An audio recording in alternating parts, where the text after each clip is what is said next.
everyone, welcome to Babies with Knives.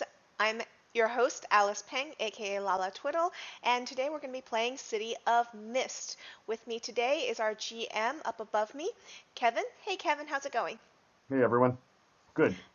And over in the upper corner over there is Brandon Powers, my ever-present co-host. Howdy, howdy. And we have our friend Jacob. Hey Jacob Blackman. Good evening. And by now everybody should recognize Aldo Regalado out down in the corner there. Hi Aldo.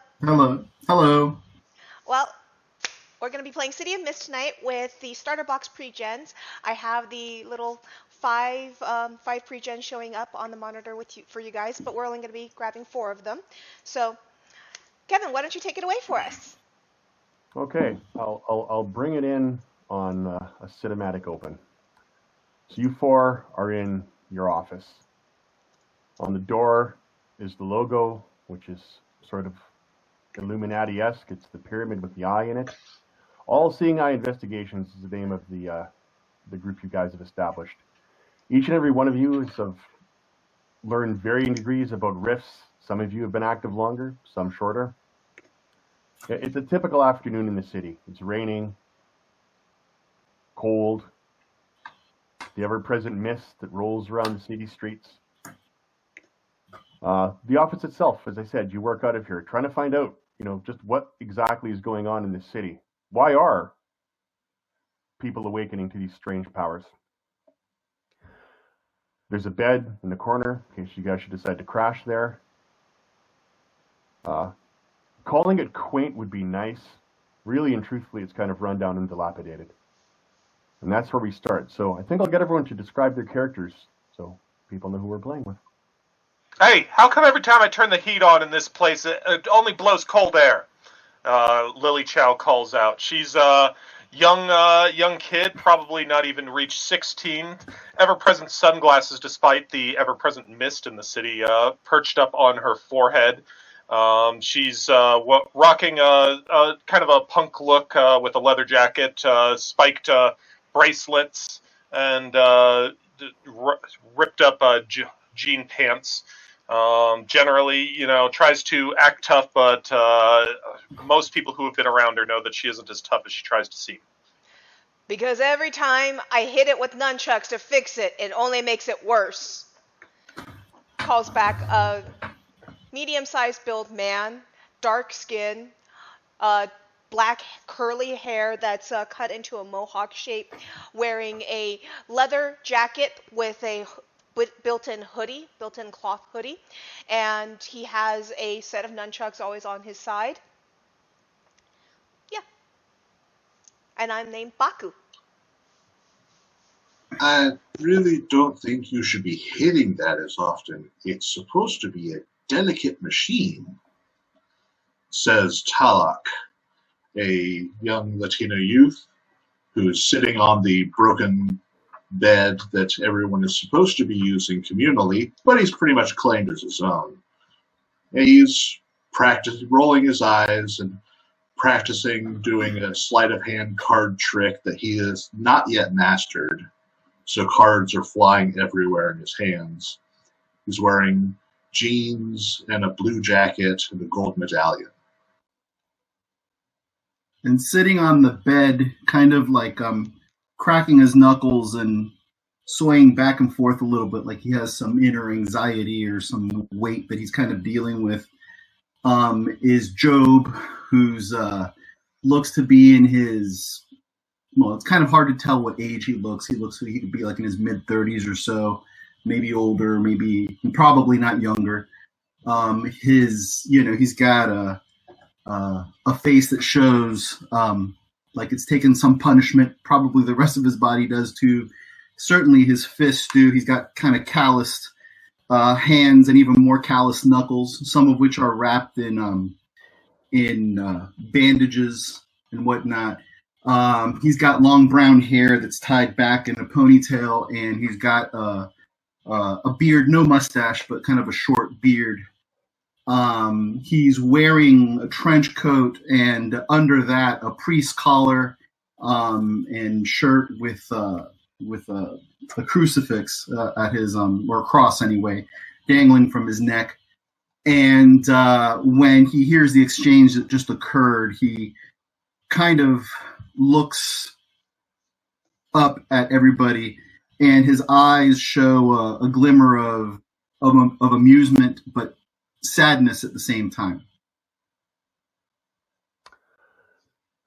It's at that moment that the buzzer for your office door sounds twice. Zzz, zzz. When you look out the milky, like the slightly smoked glass window, there's no shadow or silhouette behind it. What do you guys do?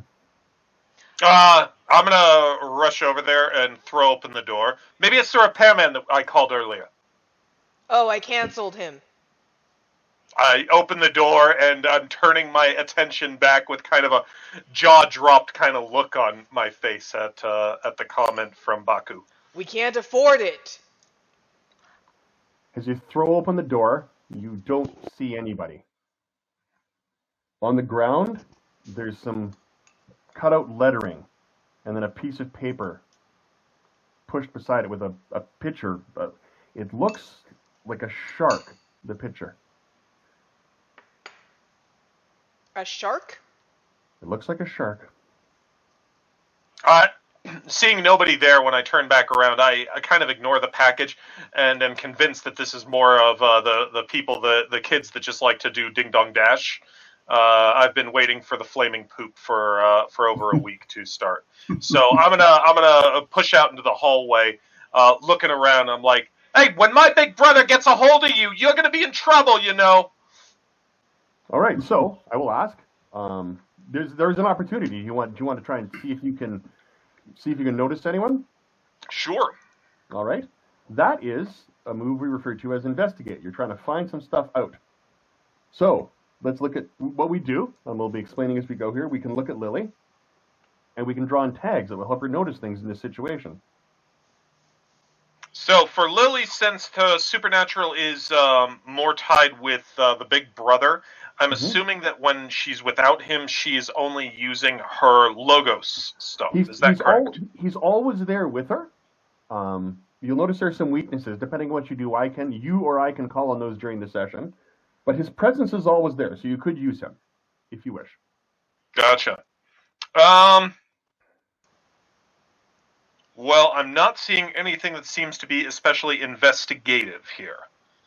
So, looks like 2d6 without any tags. Okay, let's see what you get. I got a flat 7. Okay, that is one clue. You can never have lower than a power of 1. What you can do with a clue is ask me about the situation. And on a 7, I can do some different things with that. I can give you not quite as clear information. The investigation might expose you to danger.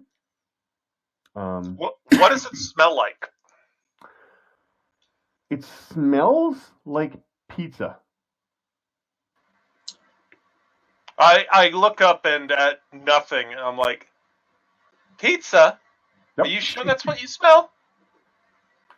No, Yep. pizza men don't do that. And there's still, as I mentioned before, sorry to interrupt, there is still the lettering that's been left on the ground. It looks like like someone's cut out letters out of something. Anyway, let's go next to, we'll go to Jacob. What's Talak doing?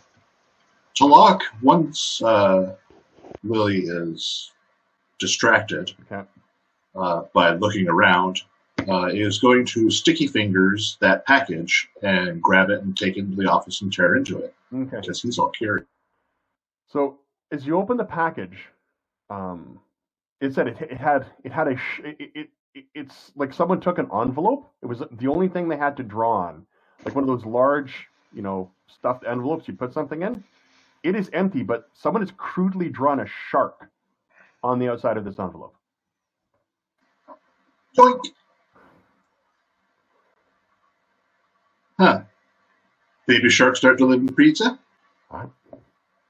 And he opens it up. Okay. No. As you open it up, you actually look at it's a pizza box that's been folded backwards, and there's a logo on it that says Laser Hot Pizza, which you guys know is one of the businesses in Miller Square, which is not too far from where your office is. It's actually kind of your home. Job, you're actually you're a priest there. The local people know you fairly well. And I think Baku runs the dojo. Baku's dojo is not too far from there. And Talak, of course, much of your business goes on in Miller Square. Maybe it's a down payment. Maybe. Hey, he tears it open. You do know, Talak, without me making you make any rolls, just word on the street has been that there is rumors of a new criminal syndicate moving into Miller Square. There have been rumors. Hunger has overcome common sense. So I missed that, sir? Hunger has overcome common sense. Okay. Let's go to Job. What would he like to do? Yeah, so, he stands up when all of this is happening. And is the window to our office, like, does it overlook the front entrance to the building that we're in? Yeah, sure it does. Absolutely. So he'll go to the window and look to see if he can spot anybody leaving or any vehicle waiting or anything like that. As everybody else was kind of focused on the package and everything. Okay, give me an investigate roll, and let's see what tags you can call on. Okay, let's see.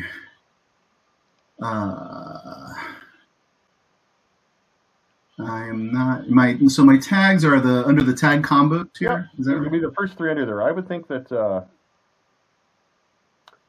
Let me see here. So the tags are going to be on the bottom of the sheet. Yeah. You'll see there's weakness tags, then there's the new power options, and above that there's the actual tags. And so you'll have 4 sets of them, so 12 tags total. The tag combos are just frequent ways that you specifically might do something. I see. I will offer you the tag. Mm-hmm. I will offer you the tag compassionate because it feels to me like you want to help. Sure. Yeah, that works. Yeah. So roll 2 dice plus 1.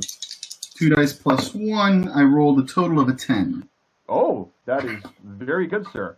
That is a minimum of 2 clues. What would you like to know? Throw 2 questions at me. Okay. Is there somebody? Do I see somebody distinctive leaving the building?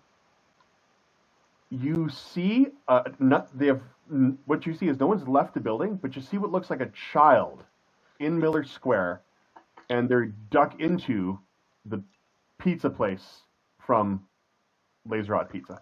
They duck into Laser Hot Pizza. You can see them. And you can ask me another one, or if you want, I will actually let you bank that clue if you would wish for a future, since you know.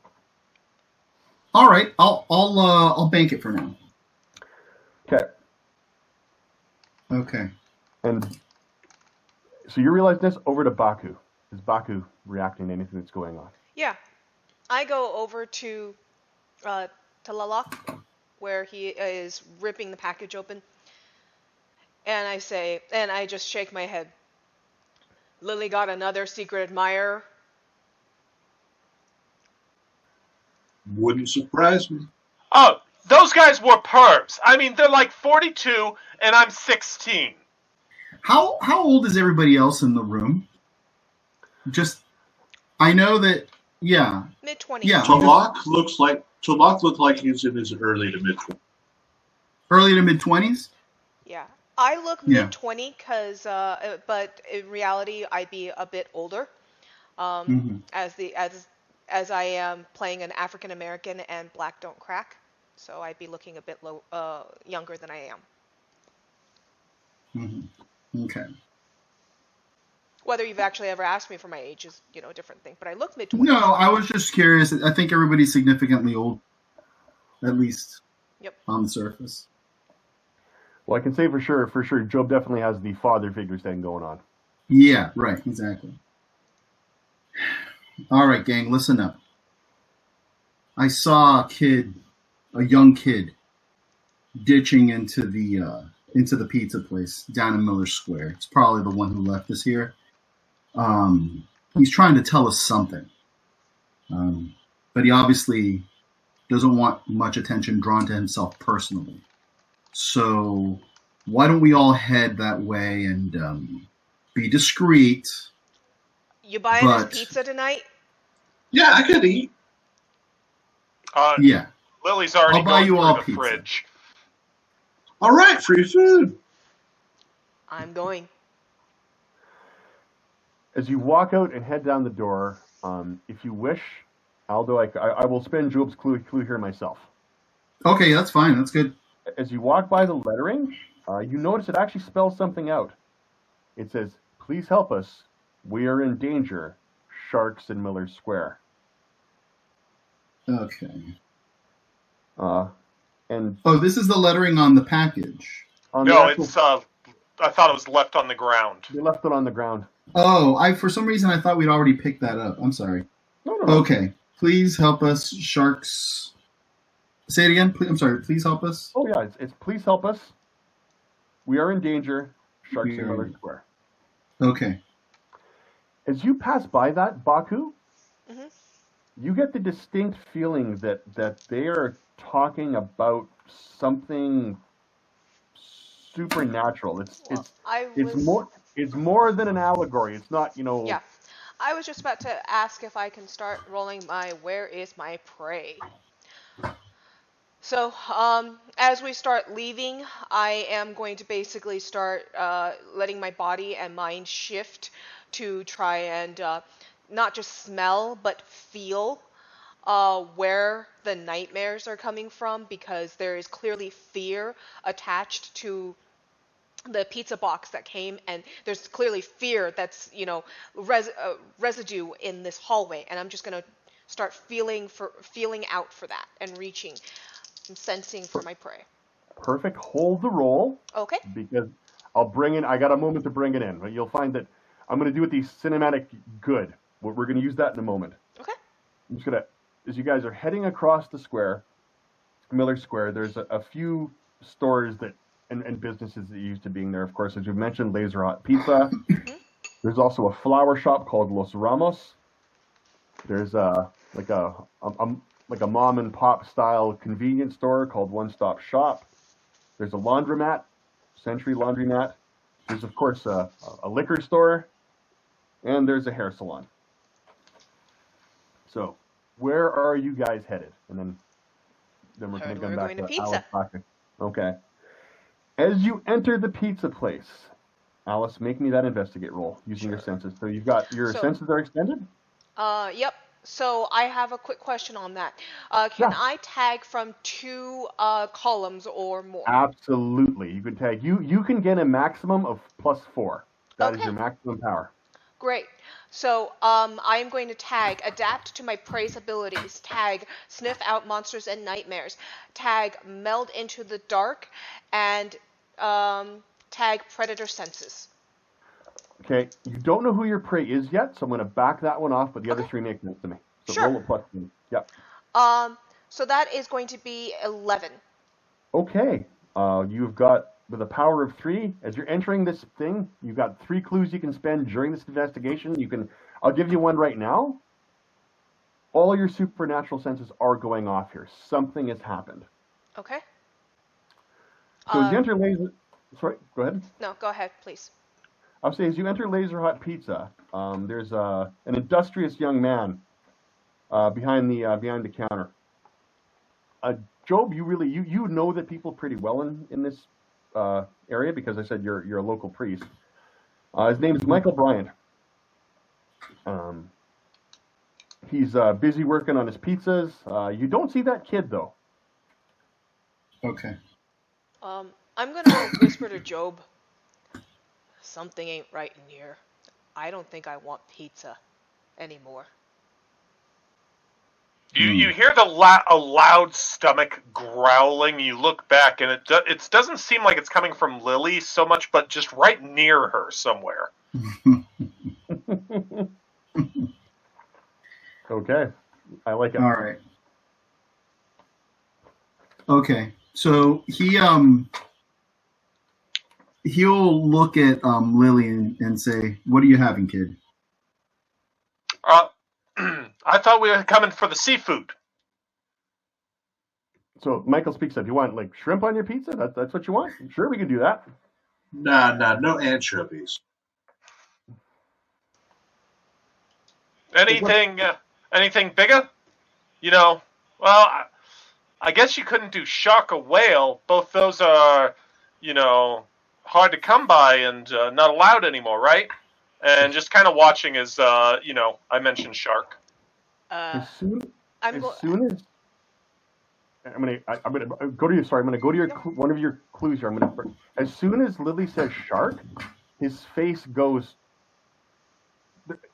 almost like a compulsion. And Baku, you get the sense that something magical has enthralled him a little. Okay. At this point I'm gonna say I'm gonna hit the John, and I'm going to leave the party and head towards the back of the restaurant. Okay. As you're doing that, you get the sense, and I'm gonna again because you've got some clues. If you guys don't mind, I will spend them for you occasionally to see things. You get the feeling that you're being watched, but not from out front. Okay.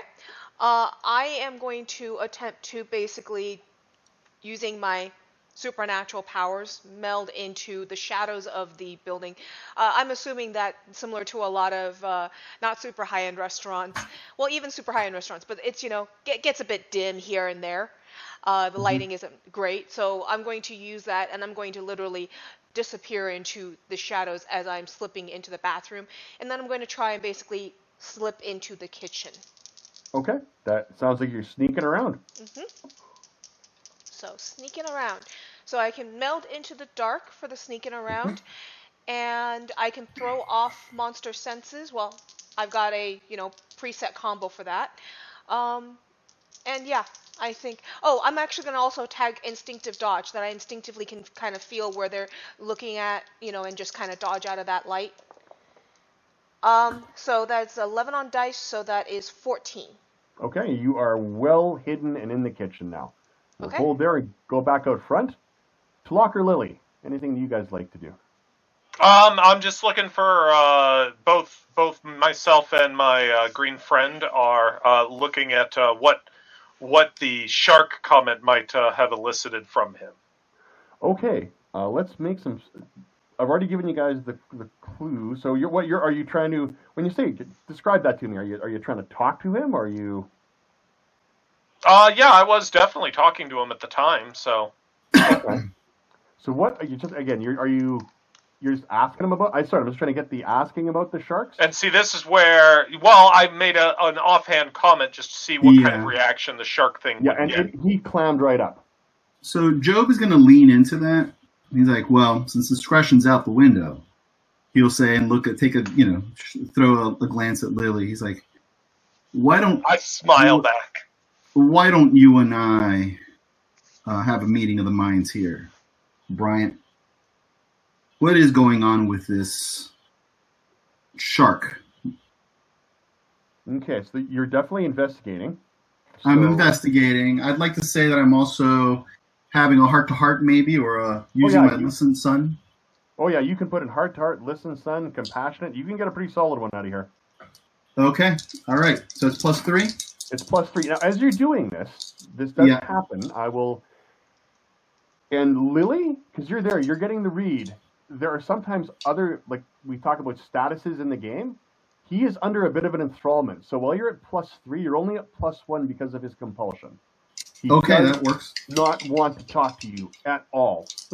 Am I able to, if I'm aware of that with, knowledge of arcane arts and such like that, can I attempt to do something about that? You sure can. It's called Change the Game. You can try and remove that status. You can try and use the powers that you and Hans possess to try and maybe break the spell before Job asks him. Sure. So I'm going to ask Hans for assistance. So we're going to go ahead and conjure a fantastical creature. My knowledge of the arcane arts is leading me into understanding what to do.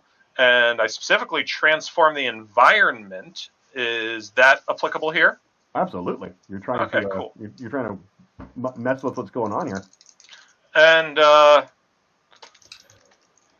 stick with that. +3. So that's a 14. Okay, so that gives you what's called juice. Now, normally with juice, you can only do temporary things. Because you hit the 10 plus, you've got 3 juice to spend. You can use that to do things like, I said, change the condition. Like, one of the examples, you can create a story tag. So, for example, you're trying to change the game and you wanted Hans to make, Baku's in a tough fight and you wanted Hans to make him a magical katana. You could actually do that and then throw him the katana and create a katana for that scene. You can also reduce statuses. Now, normally it's temporary. You rolled well enough that you can actually probably break this spell if you wanted to, but that would take all 3 of your juice. Okay. Yeah, let's go ahead and break the spell. Okay. I was hoping to get pizza out of it too, but Michael kind of snaps too, and as you say that, he goes, "Oh yeah, sure thing, pizza, no problem. No, go ahead, Job. Now you're on your +3." All right, let's see. Okay, it's not awesome. It's an 8 total. Okay, that's enough. Now again, were you trying to you trying to find out information from him, or were you trying to? Yeah, I was asking him about what exactly is the shark reference. He goes, "Oh well, and loan sharks. There's loan sharks from the Falzoni mob. They've been working in town here. I knew better. I wasn't going to take the money from them. Like I'm smart. I got my kid brother to look out for. We're going to briefly do a scene cut, and Baku, you see from the shadows like this little kid. He's kind of peeking up. He doesn't know you're there, trying to see what his brother's doing with these guys." Okay. I'm going to tag at this point that his older brother is one of my loyal students. Oh, I'm going to power cool. tag that. Okay. So what is his name? His older brother? Mm-hmm. That's the one they're talking to. His name is Michael Bryant. Okay. Michael Bryant. Michael Bryant's one of my students, and so would I know what this little boy's name is at that point? Yeah, you would know it's Willie. And I'm going to hold you there and rotate back out to the front. Sorry, what is his name? Willie. Willie. Okay. Willie Bryant. Willie Bryant. Thank you. We'll rotate the camera back out front. Sure. He goes, "Yeah, and I know, like I'm not, you know me, Job. I'm not dumb, but this guy came down. They call him Honey Lip, and so he's talking to me. And suddenly I'm signing it over, and I'm in deep. I'm in real deep. I'm worried what happened to me is going to happen. Like, you heard what they did to Sam's place, right? Sam is the guy that runs One Stop Shop. I'm worried that's what's going to happen to me." What happened to Sam? Do I know? You ask him. You got enough to ask him that? Yeah. Oh, you haven't heard? You must have been out of town. They say he hung himself in the back room. Jeez. How long ago was this? Like 2 days ago. Ah, man, I wonder what happened to him. So while his attention has been on Job and such, I kind of reached my hand around, grabbed some of the toppings for the pizzas. And now I'm leaning against the counter, and I've been flicking them up and catching them like popcorn, basically, like little bits of pepperoni and whatnot. And then I just kind of like stop at hung himself and all. Okay. Talak, you've been quiet. What do you want to do? Well, he was worried that there might be some other people here, but it looks like Baku is working on that. Talak is keeping to the back of the establishment and of the front area, and keeping an eye on seeing if anyone is coming in from out of the rain or watching from in the rain. Actually, I'm not even making you roll and investigate for this. As you got this information, you look out in the rain, your element. Water. You just get the read off the whole neighborhood that it is the mood is down and depressed, and even without people like glance and then they like head off and close their doors behind them. Nobody wants to be talking here. They're all pretty scared. So where do you guys want to go from here?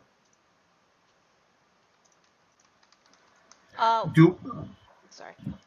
No, go ahead. Let's get some food, and let's make a plan. Okay. All right. We're going to rotate back. Sorry, you wanted to talk to Willie. There. Yes, I wanted to talk to Willie. Mm-hmm. Hey, Willie.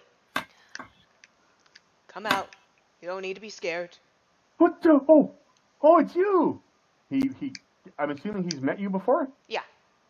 So I'm not sure how comfortable Baku is with it, but he kind of runs up and gives you a hug because you're the guy that teaches his older brother how to fight. I kind of awkwardly pat his back a little bit. Your brother says that you want to come learn from me. Oh yeah, once I'm old enough. Well, you're getting pretty close. So you came to ask for some help? Ask for help? Yeah. Normally I thought Michael would have, but something's wrong with him. It's those sharks. Something's wrong with Michael? Yeah. This man, he had a really pretty voice. Sounded like honey. He come to talk to him, and then Michael was in trouble. I heard him talking with some of the other grown-ups, and he said he owed this man lots of money. I was gonna, and he has he shows you he's got a stack of very rare comic books. I was gonna go sell them at the pawn shop. But then I thought maybe you guys could help. Where's Michael?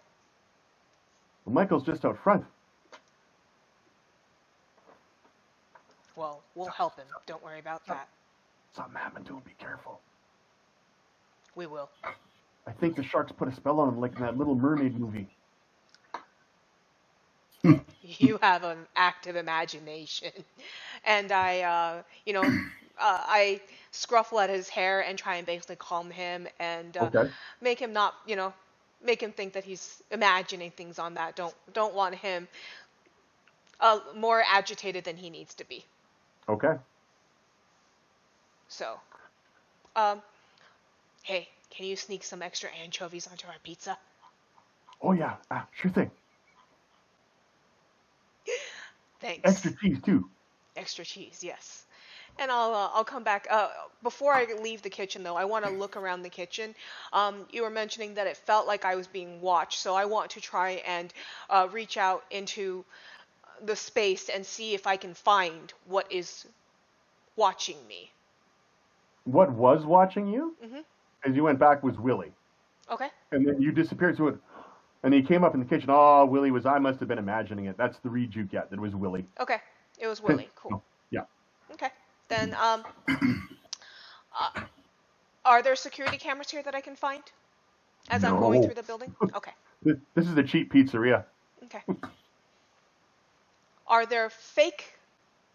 So a lot of the cheap places, sometimes they'll have cameras up that aren't hooked up to anything. So they're... Yeah, it's like that.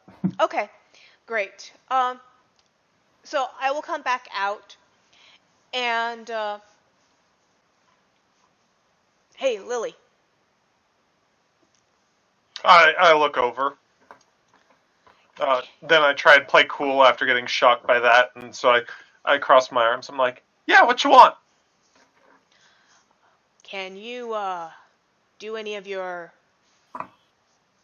I don't know what you do, but can you make those cameras work?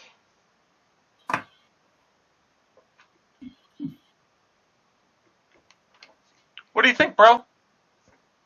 Alright, fist bump. I can provide vocals for Hans if you want to occasionally.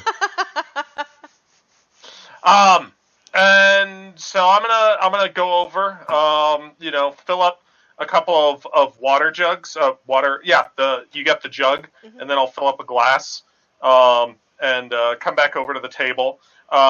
Give everybody a glass of water, and then the jug I just kind of pass off to my side, and it disappears. And then sit down at the table and start playing. You grab the napkins and make up one of the dumb little things that kids do, that you fold and such. Yep, the four Yeah. things. Yep. And so make one of those out of a napkin and start just kind of chanting to myself and playing with nobody that's there, waiting for him to pick. And so while I'm doing that, I'm going to be working on some magic. So this is definitely changing the environment using fantastical creatures, knowledge of the arcane arts. All those seem to be coming in. And I would also, let me just double check your sheet, because I believe you have something, you have issues with authority, do you not? I know that on the run, too dependent on Hans, fades when overextended, and I have to ask him 3 times for help. Under your runaway punk, I'm going to tag indignant. I think someone this happened to would bother the heck out of you. I'll give you indignant. All right. You wouldn't like it if your parents were watching and trying to catch you, which they are. So I've got a 13. Okay, no problem. It would take a lot of juice to get that camera working because it's not connected to anything, but you magically have it turned on for whatever reason you would like. I'm assuming you want to record people coming and going here? I want to hit the rewind button and try and get this person that they're talking about. Okay, perfect. And so on my little Foursquare thing or whatever they're called, I, at this point, bring it up to the table and unfold the napkin, and there we have a little like cell phone type screen that's playing. When I was a kid, we called them paper fortune cookies. So you rewind it, you play, and you get people coming in ordering pieces. Then you get to the section you want. 4 figures come in. They look like typical mob enforcer types. Couple of guys, couple of ladies, and in their midst is what on screen, you look like vampires, like the shaky, blurry thing. That ain't right. What was the TV show, Alice, where they had a spray that would make their heads turn all white on the cameras? Oh gosh, I don't remember right now. Darn it! No, I know what you're talking about. We watched it. Yeah. Yeah. Anyways.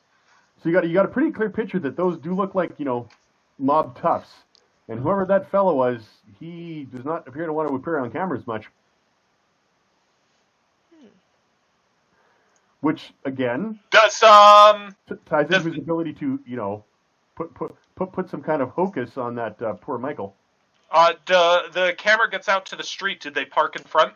Can we get a car? Yeah, you can get a bit of a license plate. Okay. If only you knew a police detective. She's at work.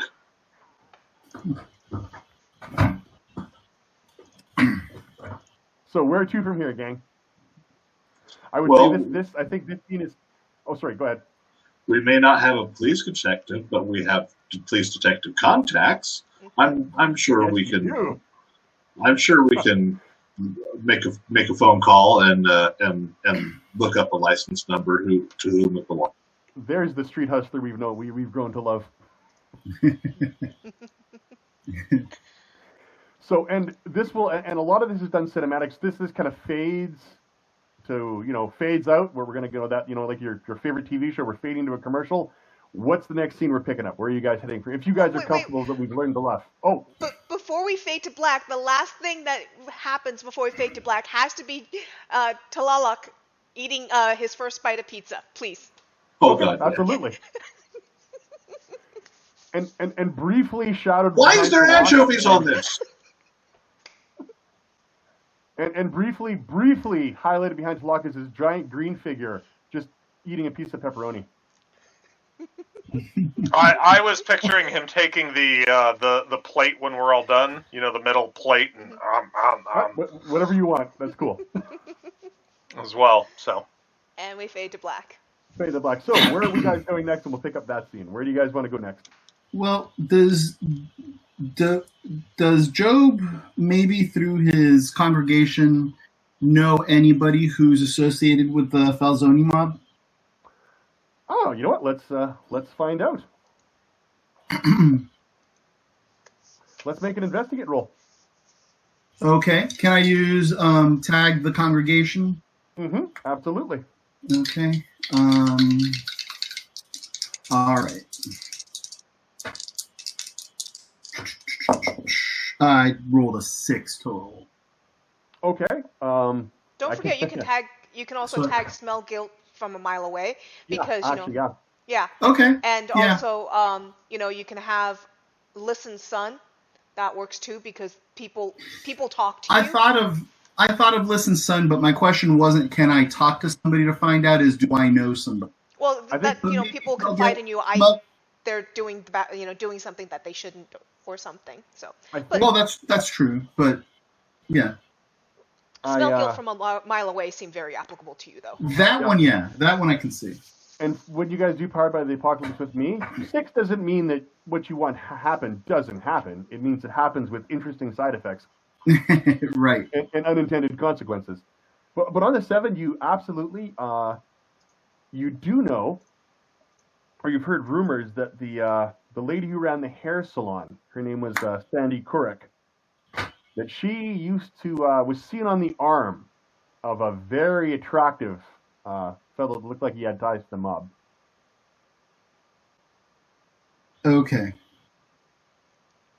All right. She used to date a very attractive fellow who had ties.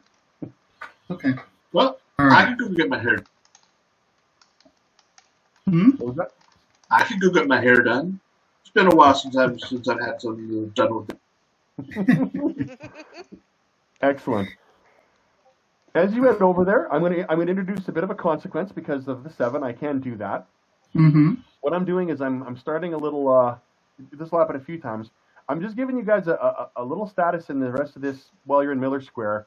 I'm calling it watched because the mob does keep its presence there, so they kind of know you got. The word's going to get out that you're looking into the Falzones now. Okay. Which may affect conversations and things. Mm-hmm. Mm-hmm. So yeah, you know that the girl from the hair salon, you've got that. Someone mentioned going and talking to a cop contact. Someone mentioned, or you learned that in the back of a one-stop shop, Sam apparently hung himself. Where do you guys want to go? There's so much to do. Well, at this point, I'd like to tag something that was already mentioned. At the beginning, we established that our detective business, or whatever it is very broke. We can't even afford a repairman.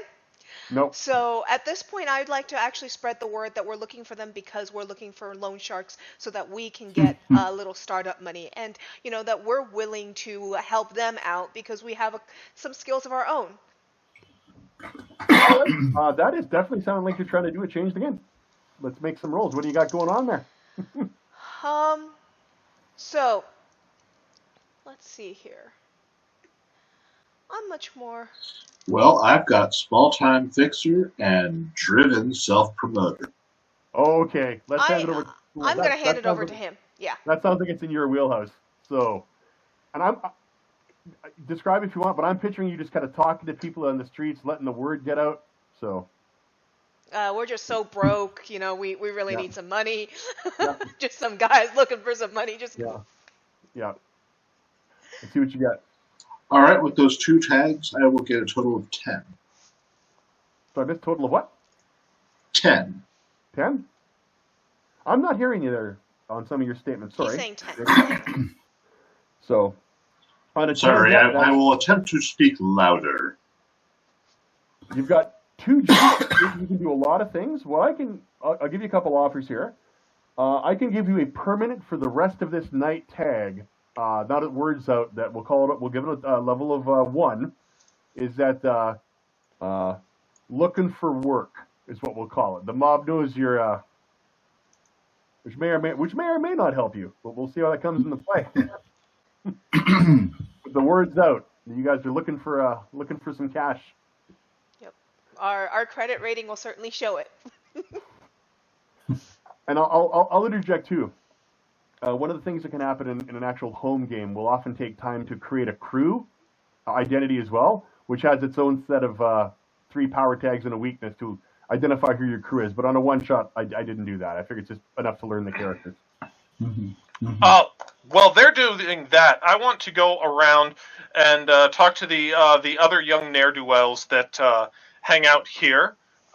Since I figure that I didn't end up as a runaway here because it's the nicest place, or I figure others have tread here before and after me.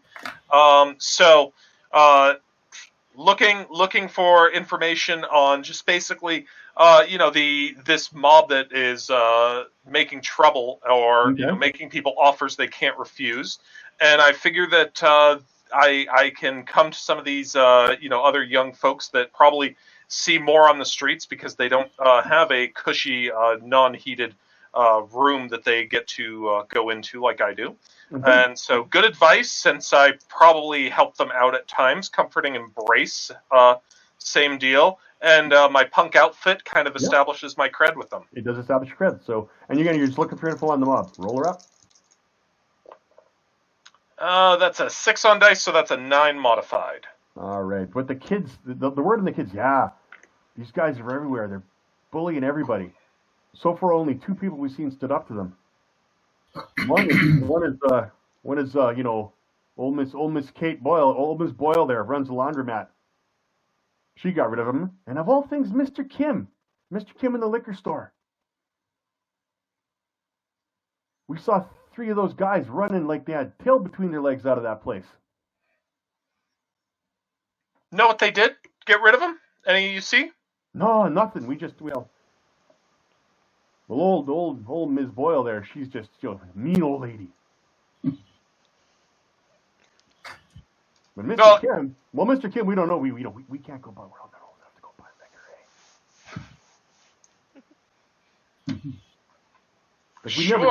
We never done that. We never done that. No, they're looking around like they're worried the cops are watching. Sure. But you can always take what you can't buy sometimes. Oh, we the big wink. Fist bump. Okay, so you guys got a whole slew of places you can investigate. Where would you like to go?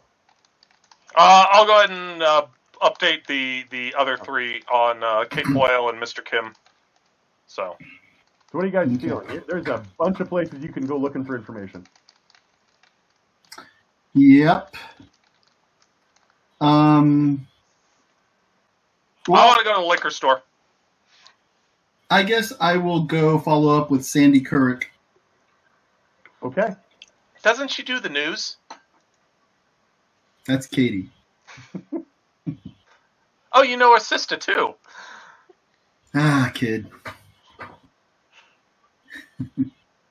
Okay, so On Tlaloc, and he's looking up the call and putting the word out that we're looking for money. Okay, so we'll start with going to the hair salon, Sandy's place. You just going on your own, Joe? Yeah. Okay. So as you come up to the hair salon, it's got the close sign is turned up, which is really unusual at this time of day. Mm. You see a woman walking away, kind of wondering, "Well, you had an appointment. I just made this last week," and off she goes. All right, and it's obviously locked as well, right? Yeah. If I look through the window, can I see anybody in there? Make an investigate roll. All right. Okay. Let me see if I can tag something here. Nothing's immediately jumping out at me. Well, smell guilt a mile away. It works for you a lot. Okay. All right. Okay, I'll tag that then. I rolled an 11. Oh, yeah.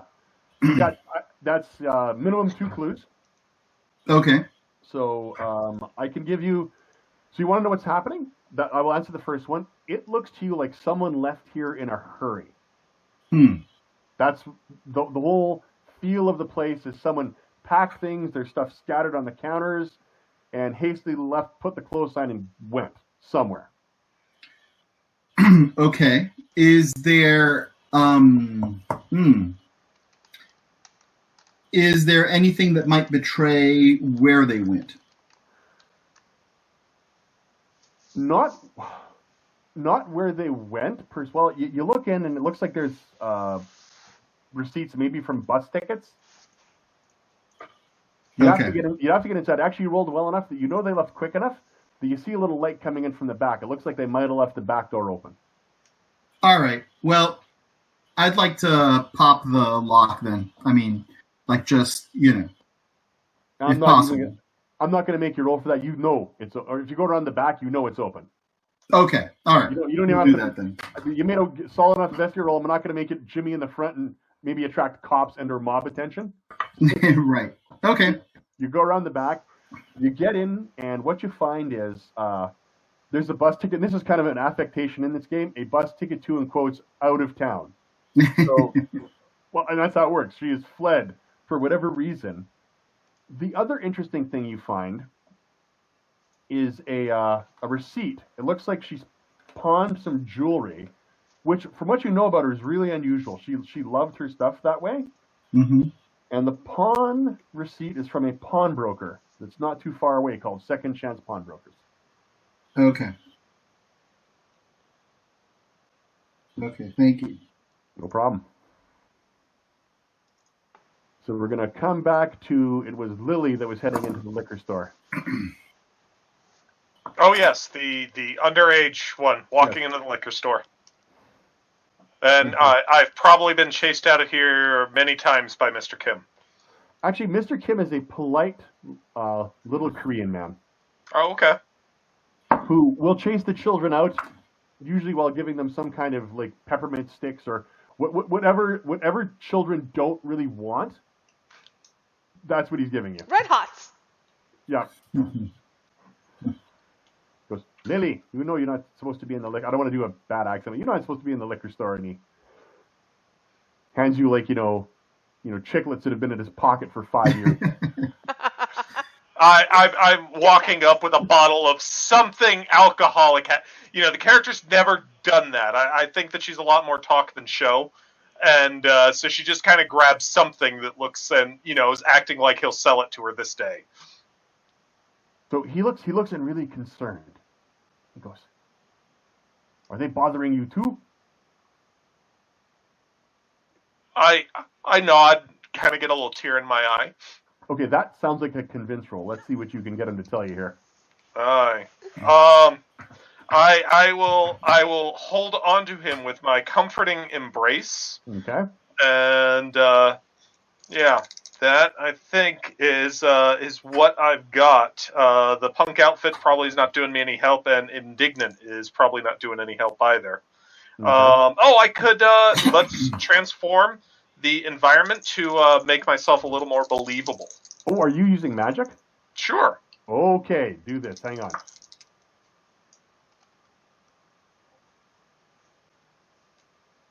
Hanging on.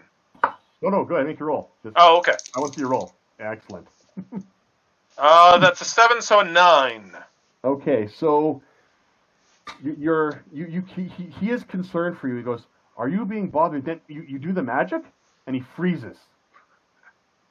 And all of a sudden, you there's like a tremor through the bottom of the liquor store, and you're fairly well magically attuned. Briefly, surrounding Mr. Kim, you see the outline of a mountain spirit.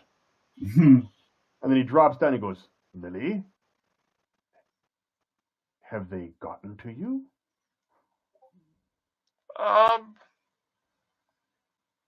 Who? The mob. My mom has not gotten to me one bit. I am free, and I'm going to stay free. Hands on hips, foot tapping in aggression, bubblegum snapping. Okay, Not really having heard what he said. He brings his hands like he's doing something, and he's about he himself is a rift. He's about to give you a condition called Calmed 2. You may, if you wish, it's called Face Danger if you don't want this. You're getting the sense he thinks you've been affected by who's ever doing this, and he's trying to do something to you. Definitely authority figure. I gotta say no to that. Okay. So, indignant, hiding in that punk outfit, evade pursuers, and take a step back with basic self-defense. So, most you can get is 4. Yep, that's what I listed. Okay. I stopped looking at that point. 13. Okay. You manage to avoid what he's trying to do to you. You step sideways. You get a bit of the magic from Hans protecting you, and you get a sense he was trying to. So what do you do from here? I was just questioning where Baku was in this scenario. So Where's Baku, after spreading the word that we need some money and such, I'm gonna be going to my dojo because it is publicly known that the dojo is struggling. I have a weakness tag on it for financial problems, okay? and so it's very believable that I am in need of that money, and I'll let my team know, and I'll keep my phone on me and such like that they can reach me, and I'm gonna be basically doing cleanup work or setup work and such like that, busy work at my dojo at the moment. Okay. So not nearby. Nope. So back to the scene here then. So he looks at you. You dodged him. Well, isn't my dojo really nearby based on the description you had? Well, I was thinking if you were in the square, Mm-hmm. I would have had you the opportunity to pick up that there's magic going on in there. Oh, okay. You're nearby enough for the team to reach you, but I don't think I you're wouldn't close be enough to there. your magical senses to pick that up. No, I wouldn't be there. So back to the scene here. So he has stopped. What's Lily doing now? And you do it. The dojo is in Miller's Square. So, Yes. but, I look at him, kind of odd. I'm like, "Are you okay, Mr. Kim? Here, maybe you need a little drink." I offer him the bottle. Now is not a time for frivolities. The Mr. Kim that's in my mind. Totally see the actor doing Yes. this. I think I know the exact Mr. Kim that you have in your mind too. Very possible. Bald? Nope. Oh, okay. I I have body no cast in idea. my games all the time. Just say who you're thinking of. I don't know the actor's name. He's only a bit actor. So What show? I don't Okay. know. Never mind then. Casting the characters is a regular at my gaming table, so Mine too. I had not cast him yet, but he's a grumpy middle-aged Korean man. Actually, he could be played by the actor that did the dad in Parasite. All right. So he kind of grumps at me. I just put the bottle on the shelf, whatever's over there, and I look at him and I go, "Mr. Kim, we're trying to help. We've heard there's been trouble." Okay. So you're not okay. So you definitely know by using magic that you set him off. He definitely seemed to think you were under some kind of spell. Mm-hmm. So I'm going to give you. He's suspicious of you now. So I'm going to give you. So you can try and convince or investigate. But I'm giving you. He's a suspicious one of you right now. He's still not convinced that you're not trouble. Okay. Well, I am trouble, so But but you're not trouble that works for the Falzoni mob yeah. that he's aware of or that we're aware of. Come on, you know me. I don't like any authority. I don't even like needing to ask you for liquor, but I like you enough that I don't take it. So you know me. You can. I don't like any of that. So I'm just wondering if my anti-authoritarian bit, even though he's kind of the authority figure in the scene, might play to me in that case. Yep, it probably would. All right, so indignant in the punk outfit is all I'm going to go with. 7, so 9. 9, and you're trying to convince him to talk to you, right? I'm not Yep. going to do it. I'm going to do on a convince. Oh, so 8 after suspicious 1. Yeah, he will give. So what he does is he gives in a little. It's all right. It doesn't seem that you have been affected by them. I think you are like me. Is this true? So what I can do is I'm not old and fat. He is asking you a question. Because I am old and perhaps I have seen better days, but I can still handle myself. You know what I meant, child. Magic awakens inside of you. A few short months ago, the little god started speaking to me. Something is with you, I can tell. You tell me what it is, and I'll tell you what you want to know. I have not met others like me, other than those Falzonis. It's a little small in here. Okay? Can we go to the back room or something? Is there more Certainly. space there, or? Yes, certainly. All right. And I'll call on I'll call on Iron Hans to basically reveal himself. Oh. And so all of a sudden, this very much like Norse frost giant looking thing, but all tinged in green. So it's a combination of Thor enemies and then Hulk. Appears right next to me, wearing old style armor, helmet, just rippling with muscles. Bad teeth, breath smells of pizza and pizza trays at the moment. Mr. Kim nods. Mr. Kim is not put out. He nods. Ah, it is good to know there are others like me. What do you wish to know? We've just heard there's been trouble. I heard that you were able to keep them out of your store. I guess that's your tricks, the little gods, as you say. That's how you did it. But who are they? What do you know? Where can we find them? We wanna put the kibosh on this. I did not meet their leader, but one of them, or there were three of them, and they fought with the strength of more than normal men. But they were still not strong enough. I sent them packing. As they were running, I heard them mentioning going back to some bar they mentioned. I'm trying to remember the name for you. Let me think. Yeah. What bar do I need to go to? You should not go to a bar. Come on, Mr. Kim, I'm trying to help you. Maybe I should not tell you. Bars are no place for a child. I'm going to go with supervision. I still do not believe you, but you seem to be trying to help. It was Rusty's bar. I give him Tlaylock's phone number and tell him to call if it's an emergency, if they come back. Mm. And I also warn him that there's one that seems to be really convincing, and so he needs to be punched in the lips so they bleed like honey. Okay. Okay, so let's rotate back. We haven't talked to Talak for a while. So he's spreading the word on the streets. Yes, he is. Okay, so let's set up a scene. So Lily and Job will be nearby. So we're going to set this up just near Baku's dojo. Okay. So Baku, you see Talak's kind of out in the street, and you see him being approached by three toughs. Okay. Dressed like mob enforcers. Cool. I'll let him start off. So, Hey, how are you? Doing all right tonight? Weather not keeping you in? no, weather's not keeping us in. That's a good thing, because I hear that you got the cash, and I need some money quick. So you said you're looking to get some money, huh?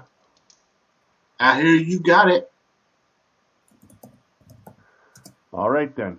Well, if you got stuff to, sell, work out, a lot of the transactions are handled through the pawn shop. All right. Well, I got some stuff I can unload, but what about some? I need some real quick. Like, who do I talk to? Over at the pawn shop. Pawn shop? Dwight and Lyle. Dwight and Lyle. All right. And you, sir? You're welcome. So as they leave, they head over, and you guys... Well, I'm not going to let them leave yet, if you don't mind. Okay. No, absolutely, go. Okay. I would like to, at this point, basically, I'm going to, while my friend is talking to them, while Talalak is talking to them, I'm going to sneak out the door, make sure that they're not seeing me. And I'd like to point out at this point that I am a dream-eating chimera, and I literally morph my body. So I am basically going to try and get myself closer and get a sense of of what powers they have and such like that. And my body starts to change and shift. My clothes start to kind of change as well. It's not quite the suit that they're wearing, but my jacket kind of starts to blend a bit between the goon suit that they're wearing and the hoodie that I'm wearing. And I just want to point out, so I'm going to tag sniffing out monsters and nightmares. I'm going to tag meld into the dark, throw off a monster sense, and pounce from the shadows. All right. And this definitely feels to me like you're changing the game. You're trying to create a disguise for yourself. Yes, and adapt to my prey's abilities. That was the first one that I was tagging. Is there a way to re-roll in this game? No. Okay. I got a 7. Okay, no, that's still done. You still had 4 power. You got. Well, I 4 rolled a juice. 3 on my dice, plus 4 is 7. Yeah. Okay, you got the 7. It's not going to be any permanent effects you can create, but definitely for the scene, you have more than enough to blend in with them. Okay. Until this scene is over. And more so, I want to get a sense of what their powers are and what their abilities are. Because that is literally how I learn about their abilities, based on the way that my character's written up. Okay, as they're walking, because they do feel, like the read you get off them is they're definitely stronger than normal people. And they're just kind of muttering amongst themselves, and it's a smell you get. Okay. We'll call it ambrosia, which is the Greek food of the gods. Okay. They smell of it. And what powers do I start gaining when I become them? Because that's literally what an aspect of my power, and that's what I'm doing actively right now. So you mimic them. If you actually were to eat ambrosia, it prolongs your life, makes you stronger and more resilient.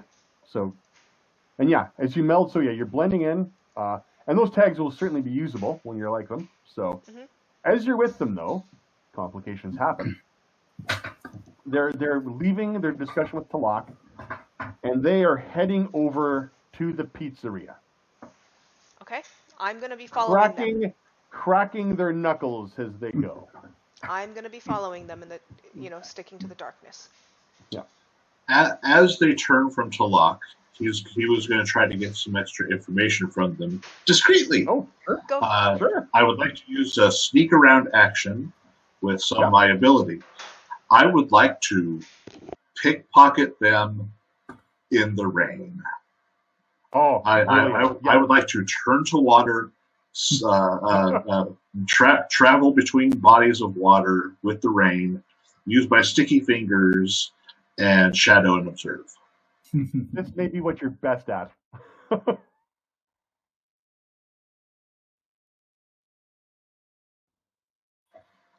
8 on the dice gives me a total of 12. So they are completely unaware of what you're doing. And would you like to lift something from them? Yes, I am wanting to lift stuff from them. Okay. So you pull, general notes, you pull up like a matchbook with, again, Rusty's bar, pretty obvious. And let's say we'll give you a cell phone with some information on it. Thank you. Sounds good. We'll get to that in a moment. So, Job, you definitely see this. From where you are, you're shadowing them Baku Talak as you're leaving them, and Lily is just exiting the liquor store. They're heading over to the pizzeria, and they don't look like they're going to say hello nicely. If Job sees them and knows that intent, he's going to quickly follow them, and he'll actually, if he can position himself in an alley, that's kind of facing the front of the pizza joint, he'll call them out. Hey, you're not welcome here. Leave Miller Square now. This is under our protection. Oh, beautiful. I picture this as you're going toe-to-toe with them. Yep, that sounds good. That sounds exactly what you're doing to me. So, let's get some tags going on here. We're gonna have the first conflict of the night. Because they don't want to leave. So, okay. So, if I'm trying to protect the neighborhood, can I tag like compassionate? Absolutely. Can I tag all of my combat tags, or do I have to wait for them to actually come into the alley and initiate conflict? This is your call. If you're the one initiating conflict, absolutely. All right, I will do that then. Compassionate. Mhm. I would even give you listen, son. Listen, son. All right, sure. Right? I will. Okay, I will do that then. So that's +5. So are you gonna? Oh, +4 is the most. So my question is: are you engaging them in combat, or are you just talking them down? Oh, okay. Well, so I can tag the like nothing left to lose, devil may care, even if I'm just calling them out. Yep. Okay, yeah, I'll do that. It'll be nothing left to lose, devil may care, compassionate, and listen, son. Mm-hmm. For +4, and I'm basically trying to intimidate them or get them to rush me in the alley. I just don't want to fight out in the middle of the street. Okay. If I can help it. So let's see. I did not roll well though. I rolled a 3 + 4, so 7. Okay. So on a 7, on go toe to toe, you have choices. You manage to achieve your goal, taking something to hold, which isn't quite the same thing. You get them good. You give them a status with the tier of your power, which was power level 4. Mm-hmm. Okay. So what I'm going to do, there's 3 of them. So you're going to be getting the lead guy.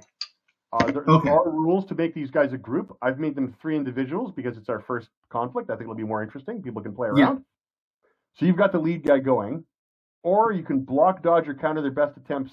If you don't choose that, they can give you a status as well. Okay. So I'm sorry. So say again. I'm getting the lead guy. Yeah, you're getting the lead guy.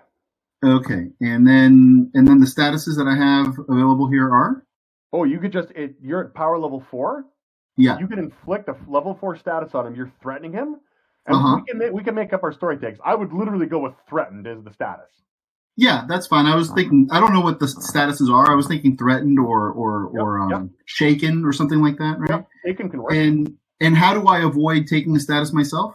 That is, again, if you roll a 10, you get to take 2 options. So you got a 7, so you can either give him the status or, know it didn't work perfectly and try and avoid whatever he might try and do back to you. Mm-hmm. Okay. I guess I'll take that. You'll get No, it didn't work perfectly, so I can avoid whatever he gives back at me. Okay, so he's taken no status. He was about to go for his gun, Mm-hmm. but your eyes, they've seen a lot, and it makes him hesitate. He's hesitating on his gun now. Okay. So, all right, that's fine. That's perfect. So we're going to roll around to Baku. I'm going to go with you next because you're right in their midst. What would you like to do? So you've seen Job's come out of the alley. He's confronted these goons. One started to go for his gun and hesitated because he looked in Job's eyes and thought twice about it. Okay. Do the other 2 seem to be like they're going for their guns as well? They've not made a move yet. Okay. At this point, I would like to hold my action, but I'm ready to basically put my hand out and grasp one of their wrists and pull it up. So cinematically speaking, I'm going to physically intercede when they are coming. Okay. I'm not holding my action.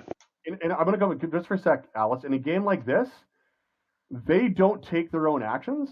They're always reacting to your cinematic moves. So you actually they don't know you're there. You have a rare opportunity if you want to hit with all you've got. They have no idea that you're with them. Anything that they do is in a reaction to your guys' cinematic narration. I'm aware. Okay. But at this point in time, I'm waiting for them to take offensive action, and then I'm going to come out of the darkness and beat them. So Brandon's not going to wait. So Brandon goes before me, and then I'm going to intercede. My intention is basically, if they're going to be doing damage to either anybody other than me, I want to basically interpose and do it. Very cool. Okay, Brandon. Lily comes out of the liquor store. Okay, Lily comes out of the liquor store. Here's Job calling them out. Sees, one of them possibly going for his gun. I'm like, I just call out, yeah, Yeah, sorry, hold on.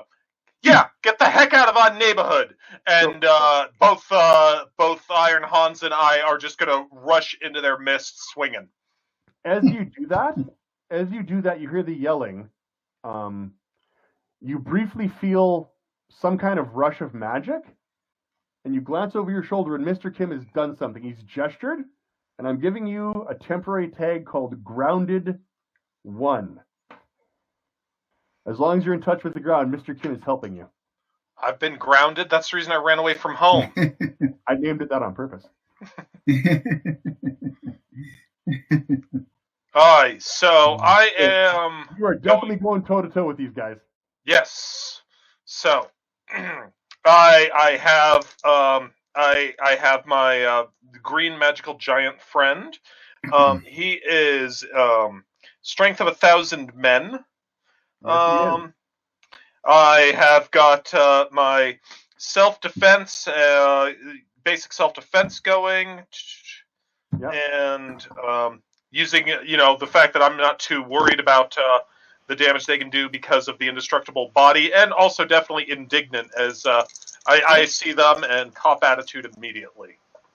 I don't care how this scene's supposed to play out. I'm going to play it out a certain way. I got 10 on the dot. 11 because of Mr. Kim. Perfect. So, you can choose, again, you've got to give him a status 4 of some kind on go toe-to-toe. So, you managed to achieve your goal. And I'm not going after the leader. I'm going after whichever one was closest. He's like in the middle of a triangle formation, so I'm just trying to clock one of them. So, you can give them a status 4 and actually block what they're doing back if you want. Reach your goal, take something they hold, get them good, inflicting a status. Yeah, that sounds great. Okay, so, clocked. So you guys can feel free to narrate, but I enjoy doing this with Powered by the Apocalypse. I picture Lily going in with a punch, and as she's punching, this big iron hands basically appears over top of her. So it's Hans sitting over top of her, punching with her. So you hit this guy on a blow, Lily, that you've done this with Hans before, would have knocked a normal man cold. They're a little tougher than that. One of the things they have, different threats have different things. They actually reduce threats by 1 level. If it's magical, 2 if it's not magical. You were definitely magical. So as opposed to being in different threats have different levels of to them. So I'm going to give him, we'll go with, we'll call it Cold Cocked 3. You hit him good. He's reeling, but he's not out. Okay. Had he not been that tough, you had a feeling it had just dropped him.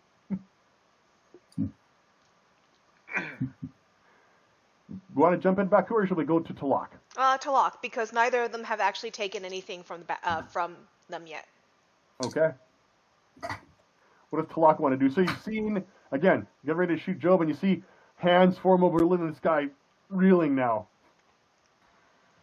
All right, and one of the other guys is untouched. One of the guys has not been affected yet. Well, actually, 2 of them aren't touched. One has not been hurt. He's in a stare down with Job.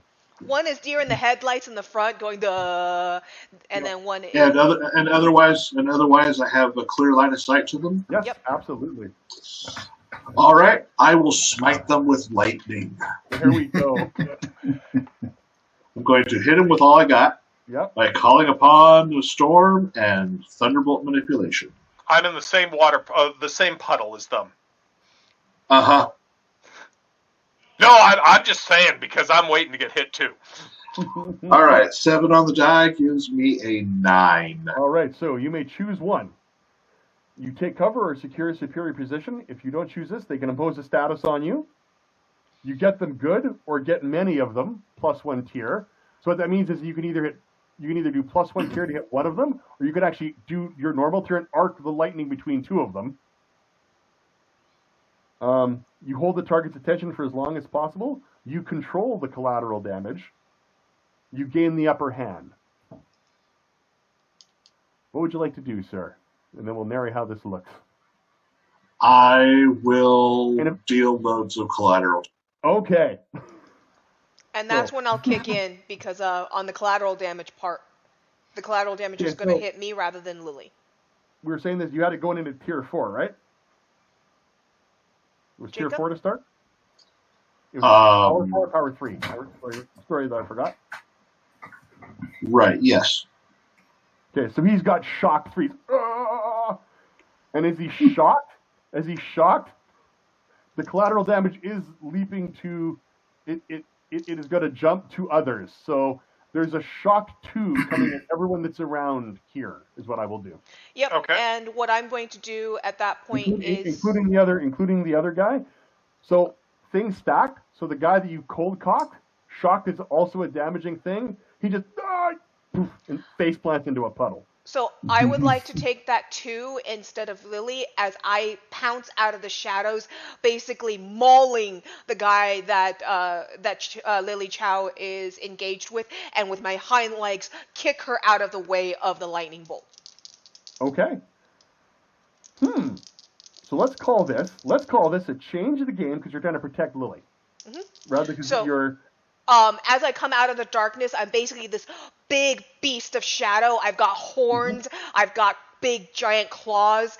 I am nothing but predator at the moment, throwing off their senses, throwing off a monster's senses. But I'm pouncing from the shadow. And I'm actually not tagging throw off the monster senses. I'm tagging meld into the dark because, like I said, I'm just this big, creature of darkness and claws and horns and shadow. Let's see how this goes. Ooh, nice! I rolled a 11 on the dice, plus 4, 15. And you were coming in with a 4? I came in with a 4 power, yes. So what I will give you for this, that's 4 juice, 4 juice. Okay. So for 2 juice, the guy, you redirect, like you keep the shock focused on him. Mm-hmm. So, and this is the one that was already cold cocked, so down he goes. So the electricity is still swirling around. What I'm going to do is Lily's still going to have to face the danger, but I'm giving her a +2 status. Okay. One time only because you're shielding her from it. Mm-hmm. You yourself in this intro are going to take shocked 1. That's fine. You're a little bit, just a little bit. So your status here of shocked 1. Okay. Lily rolls to face danger. So earlier you said, and this just for City of Mist or perhaps this scenario, you said that they had like resistance 2 to non-magic and resistance 1 to magic. Yeah. Are all of us considered magic? If you're drawing on your magic tags, you sure are. Okay, I didn't know if like that was if there were other considered origins or something like that. Let's say, for example, if Job went in and was just punching him with fists, that would not be a magical attack. Mm-hmm. But shooting them with lightning, making a shadow monster, having Iron Hands punch them, all magic. As long as you're pulling from your Mythos chart, you automatically are basically becoming a +1 weapon. Yep. That's a good way to think of it. So roll to face danger, Lily. So I've got an indestructible energy body in the form of Iron Hans. In case Lily in protective energy. Yep. And I've got my basic self-defense to get out of the way. Yeah, and you're already maxed out with the extra +2 that you've been given from Baku, so roll it a +4. So that is an 11. So nothing. The Baku redirecting it plus Iron Hands' body, the energy just crackles around it and you are unharmed. And a little bit of electricity went into Baku. Job, you were far enough away not to get caught in all that collateral damage, as with the guy you're in the stare down with. So okay. We've got one guy who's kind of shocked, standing there, and we're gonna go back to you now. This guy is now he's concerned. You can try to be threatened again. I'm gonna give you a +1 on that called worried. Okay. All right. Perfect. I'll try that. I'll try the same maneuver. Okay. So this is a +4 again. All right. I rolled a 10 on the die. That's going to be a 14 without the +1 you just gave me because I was already at +4. Okay. So. Yeah. So yes, you have basically he kind of fuck him. What are you talking to him about? Let's see how this plays out because you got him. Let's see how this plays out cinematically. All right. Okay. So. He'll smile, step out of the alley and say, like I said, stand down and tell us where we can find Honey Lip, unless you want some of that. And like nod over at Tlaylock. So he does where he drops the gun, so it's like it drops it over his finger, so handing off his gun. He goes, okay, Father, just tell me you can protect me from him. And more than him, tell me you can protect me from Delia. Delia. Yeah. Okay. We'll rotate back around to whoever. That doesn't right. Who wants to go next? I'm easy. If there's more people to beat on, but if people have something better. Well, yeah, there's one more person to beat on, so at this point, I'm going to beat on him. It makes no cinematic difference. If you guys want to look awesome, you could beat on him, but cinematically, you guys have defeated these poor hapless thugs. That sounds It's up good. to you guys. Okay. So he just, we'll just Baku, pulls out the nunchucks and down he goes. I am the beat stick for us. Yeah, this guy's surrendered now. He's pulled his gun out. Okay. So when he says, just tell me you can protect me from... Yeah, go ahead. One quick thing though, Aldo, as a couple of the last two goons are not giving up and they start turning their guns on our group, you notice that I start having a loss of control and you have to talk me down at the end of that. So I start beating, and you guys can tell that I am not going to stop beating him as he shot at you guys. Oh, now I want to see that played out. Okay. Baku, stand down. That's enough. Then you I pull myself off, and there's, I definitely went a bit overboard, and I'm like panting, and I'm just, you can see my eyes actually glow this like blue iridescent light, and I shake it off. Sorry. God, it's all right, Baku. Control. You don't want to become like them. Just, you're all right. You're all right. And he'll turn to the guy who surrendered to us. You've just taken your first step towards redemption, and you know how I work. You will have my protection, as long as you help me get justice for what's gone on here. You got a good rep, Padre. Of course. So, you were about to tell me about Honeylip and Delia. Yeah, Honeylip. We know you find him somehow through Rusty's bar. Like, he only comes out with us sometimes. We never meet him at his place. The only time we ever see him is apparently there's a big meeting that goes on somewhere in town where the Falzoni concierges get the ambrosia, and then he brings it out to us. They get it first, and then they bring it out to the men, and which is just men and women, but he goes, the men. How do you know when this meeting's happening? We don't. We know after the stuff comes, but maybe you guys could find out. I don't know. I wouldn't want to. That's the Falzonis though. They're big, deep connected. I don't know if I don't want to do that. And what about Delia? Oh, Delia. She was like one of us. Just regular person. She took the ambrosia when it came. It makes us stronger and faster. But then something happened with her. I don't know. It's like she's a predator now. Something. I think it's like something like happened with that Mr. Kim. He chased us out of there. I swear to God, I saw like a shadow tiger or something with him. I think she's got the same thing. There's something going on with her. You don't want to mess with her.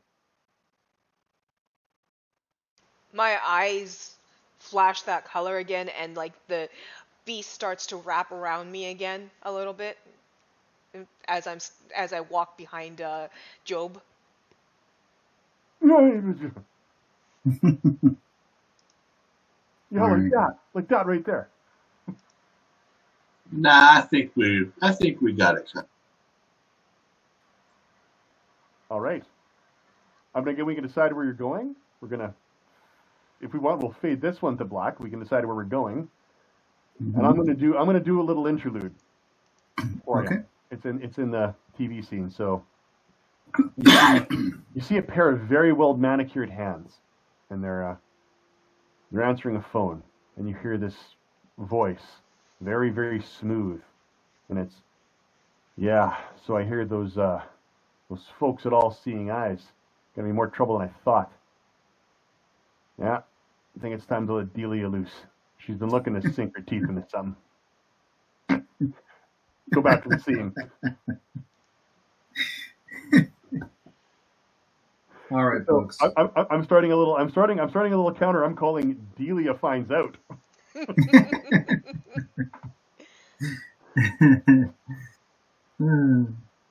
where do you guys want to go from here?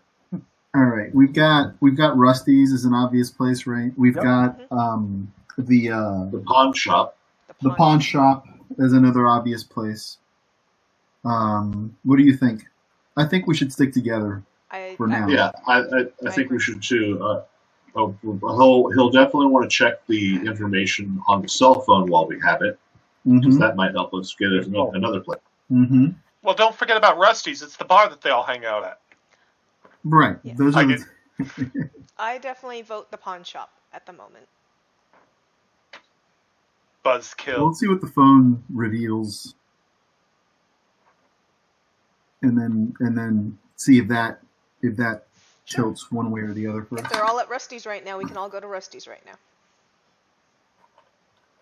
So I'm easy on so many ways as to where you guys want to go. So Okay. Well, what's the phone say right now? Where are they all hanging out?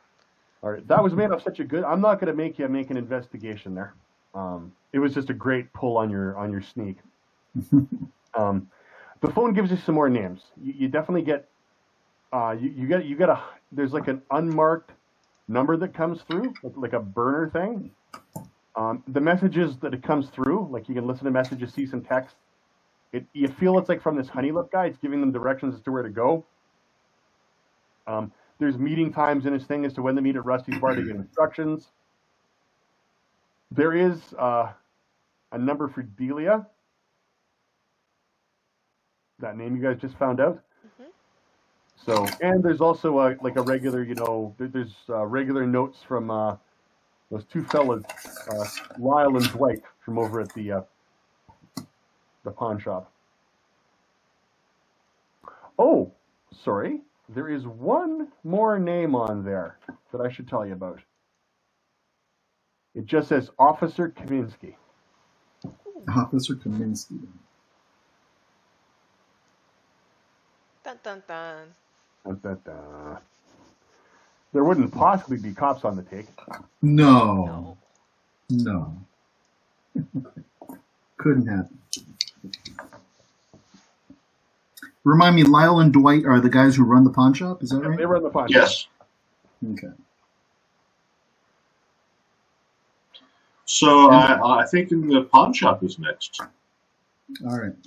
Sounds like it. And the pawn shop is where we get a loan?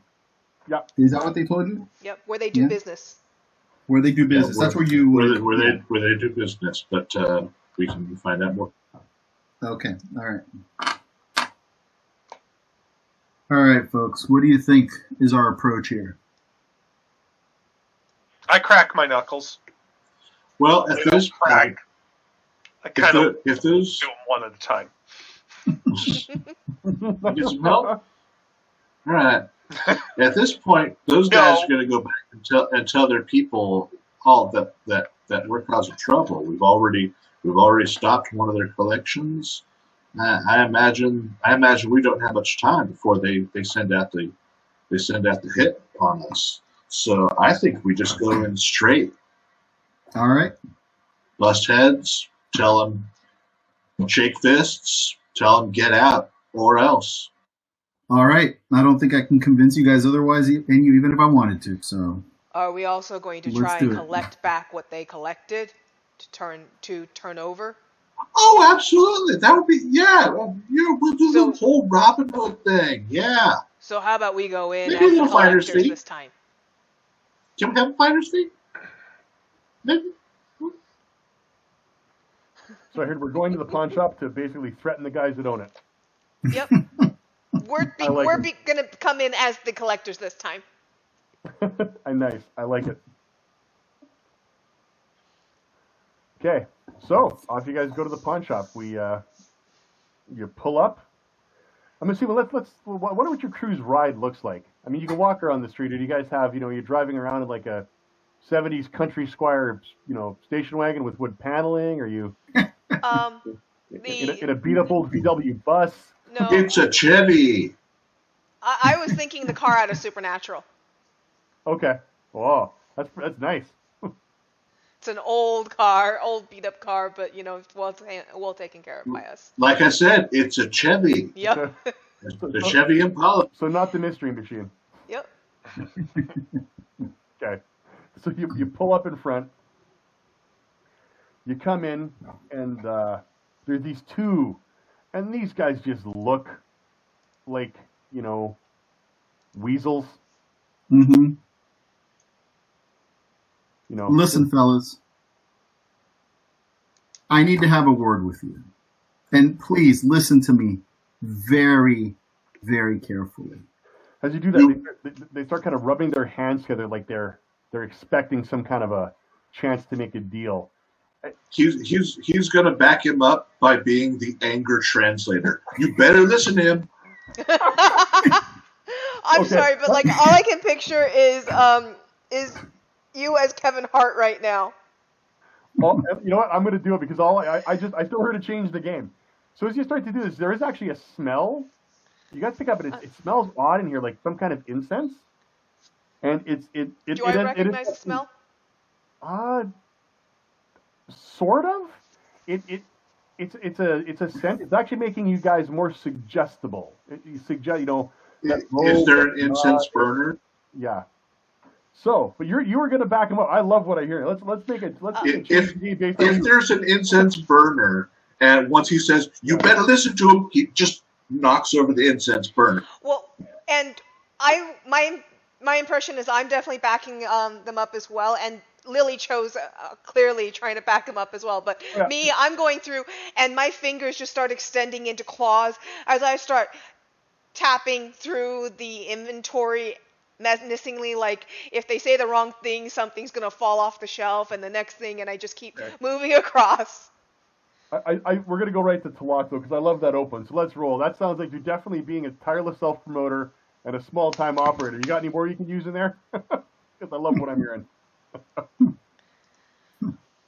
I'm picturing things like, listen, essay. I totally picture you as Kevin Hart backing up The Rock right now in one of many of movies. No, nothing. I don't think I can call on anything else without it being too overtly violent. I was picturing Small like a time young. fixer. I was picturing, yeah, that'll work. I was picturing like a young Cheech Marin. And you've got an electrifying gaze. Yeah, I'm trying not. Like I said, I'm trying not to be Too violent. violently Yeah. overt right now. Sure. I'm trying to back up Joe. Small time fixer then. Yeah, I think 3 could work it. That'll play. You're staging down. Okay, with 3, I get 6 on the dice for a 9. Okay. So you get 6 total. 9 total. 9. Okay. So yeah, you can. What you do is you're first of all what you're doing, and you temporarily knock that incense thing over, so that's gone, and we're gonna give you just kind of I'm gonna call the whole thing street cred 2. So you guys got some street cred doing it. Yeah. Do your thing, Job. Your bodily comfort and hospital expenses depend on you helping me help you right now. Okay. The people We that will I hurt you. it's taking everything I have to keep them in control. So please be straightforward, be honest, be helpful here. For Like your sake, hand was on the Bible. not for mine. Okay, give her a shot. This definitely sounds like Vince. I need you to tell us where to find Honeylip, and if you can, where to find Delia. All right, let me roll here. I rolled a 12. Oh. And I figure that I'm tagging compassionate because I'm actually trying to protect them from from these guys. Heart to heart, listen, son. I think at you're already least, maxed right? out And with smells. Jacob. Yeah. Yeah, right. So there you go. So 16. Okay. Yeah, they are at least for the moment on your agenda. I'm not going to make you go out and investigate. I'll give you 3 solid questions on that convince. They want to help you. So you're asking them, 1, where Delia was? Well, how do I connect me? I'm going to tell them, connect us with Honeylip. Okay, so... And how do we find Delia? Are the 2 that I'm asking for now. All right, so they go for Honeylip. It's his boys come around regularly. You know, the best place to find him. He's not there, but if you need to find him, either make enough noise that he finds you, or if he sends the boys to find you. Well, be careful. He's got a couple of cops in precinct 13, precinct 23 in his pocket. Cops never bother us here, so watch that one. You should know that. As for him, yeah, Rusty's bar. Just go there, get where you need to meet with him. Something will get set up. We'll watch it. They're a tight-lipped bunch over there. They won't give him away easy. He hides real good. Can you grease the wheels for us? You've got connections. They do business through you. Can you put in a call to make it like this is legit? Yeah, we can make an introduction. But once you're there, it's all you. They're not a trusting bunch. All right. Well, that's all we're asking is the in.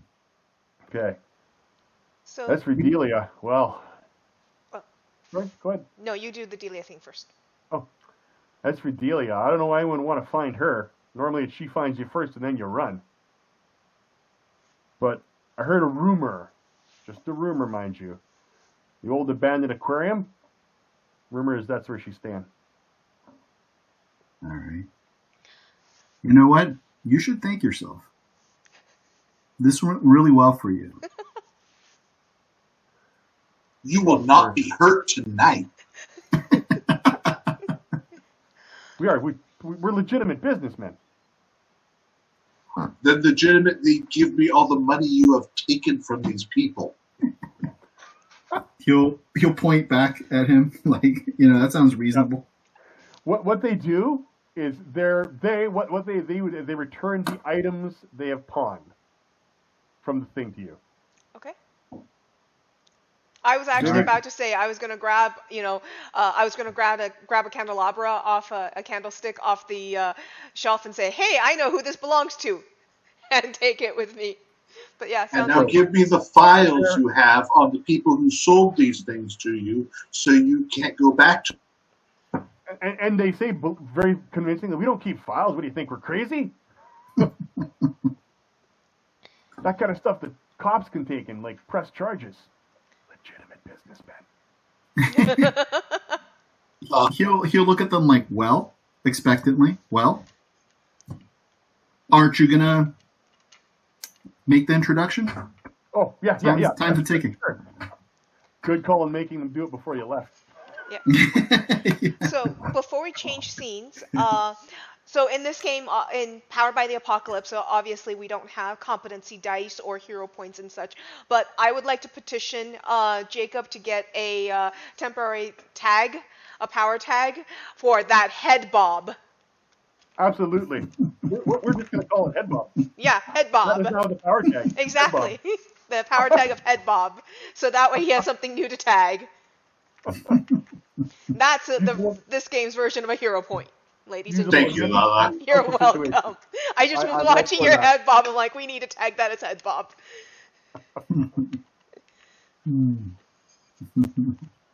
Okay. So another thing we can do, and I'll just give you guys the opportunity to do this. We're going to fade to black, and I could have done this between the last time. So they set up the meeting, and actually I should have put on there the moves that can be done. So I'll just give you one to explain, and if we want, we can certainly do it. One of the moves that can happen in an evening's play between the various scenes is what's called the montage or downtime. And there you get to give attention to one of your logos. If you actually look on your logos, they have attention. I haven't pulled out any of your weakness tags yet. Both I and you guys once per session, me when I feel it's necessary, can pull on weakness tags to give you negative to your rolls, and that gives your themes attention. That's how you get experience in this game. Mm-hmm. You can also give them attention during your downtime montage. You can also work the case, explore your mythos, prepare for your next activity, if you're going to try and equip anything, we can give you a temporary juice that can make an item you need. Recover from your last activity. So certainly, I could picture a scene in downtime where Baku's bandaging his shocked arm, thereby removing that status. That's an example of how it works. But if you guys want to do anything like that for story and character effect, hit me. If not, we can press on. I just like to. I feel pangs of remorse for electrocuting my friend. Friends. Well, actually, I guess I was the only one that was hit. Cool. I actually, during downtime montage, you find me in church. I've washed, it's a montage of me washing my hands and kind of compulsively washing my hands. Even though it's clean, I'm still washing and washing and washing. And then I go and I punch the punching bag at my gym for a while. And then you see at the end of my montage, me sitting in the church praying. Which I would define narratively, if we were actually doing this, as giving attention to your logos. Cool. You were paying attention to your dojo. You would actually mark an attention. Awesome. So, as I said, that's how experience happens in this game. For me, I'm in the bathroom practicing in front of the mirror, trying to, be a badass. Now look, and stuff like that. Just make certain that it looks good and threatening and such like that. Okay. Once again, that sounds like you're giving attention to your street punk one. Because I believe, isn't that one of her themes? Runaway punk, yeah. Yeah. That sounds like you're giving attention to practicing being a runaway punk. Mm-hmm. Looking more punk. And Talala got attention for being a diamond in the rough because he felt pangs of remorse. Yeah. He also got the head bob. Also got a head bob. Let us not forget the head bob. Yeah. And is Job doing anything during our brief downtime? And again, it's like in the cinematic or the TV show style. You've had that long thing you cut and it shows the heroes, putting weapons together or, saying goodbye to their kid or. Yeah. That's what you know what? What would it be? One thing, maybe him also at church, praying, but somewhat resignedly. He's worried about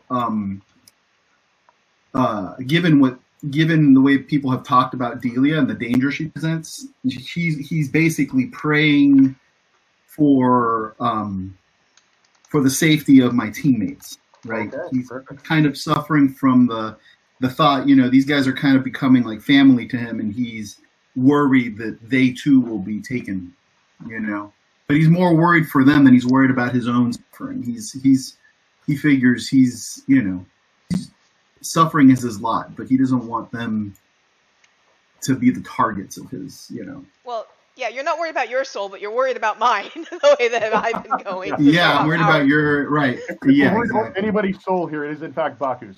Mm-hmm, exactly. Right. Right.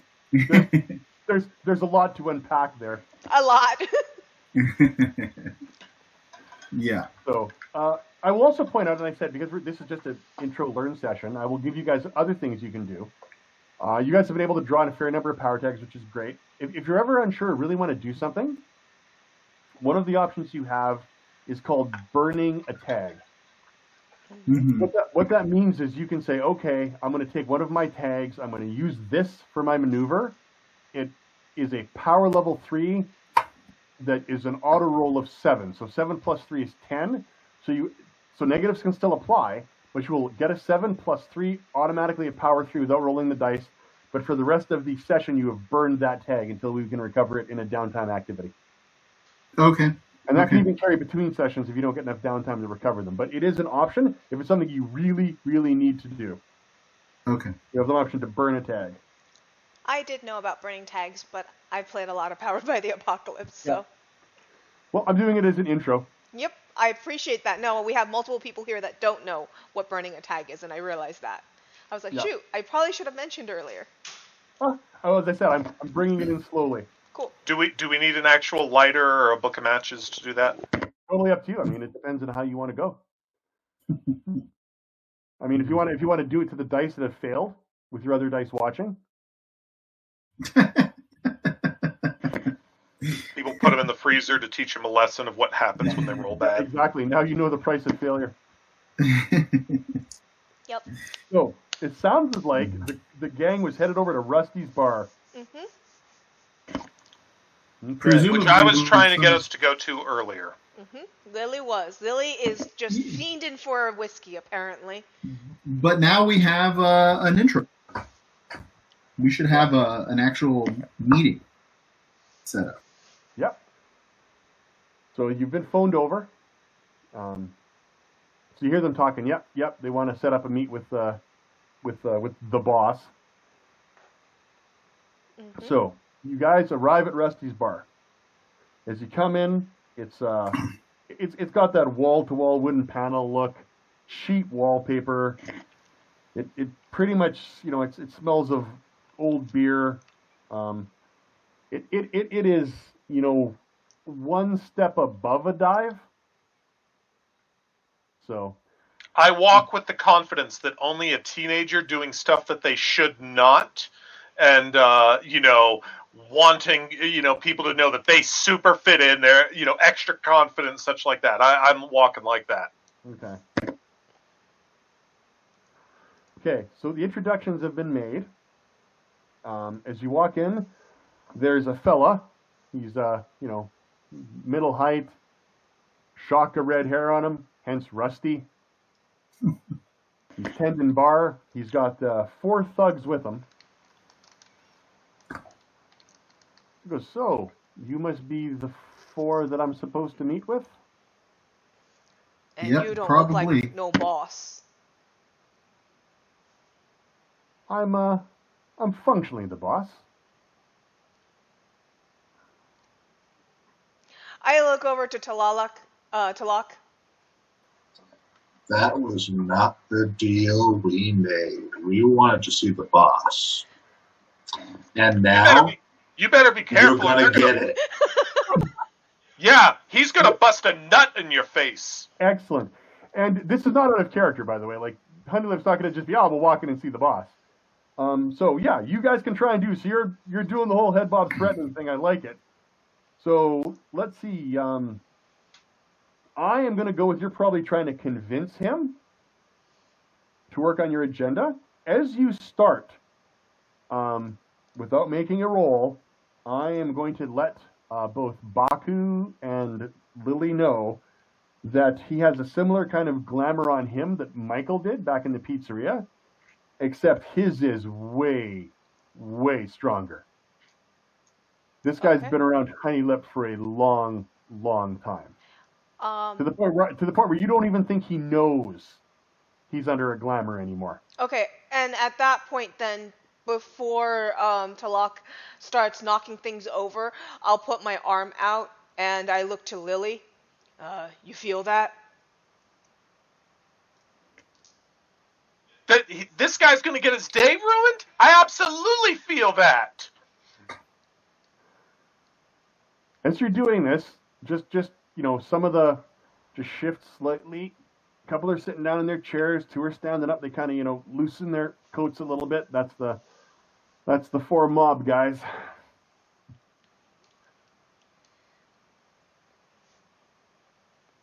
I'm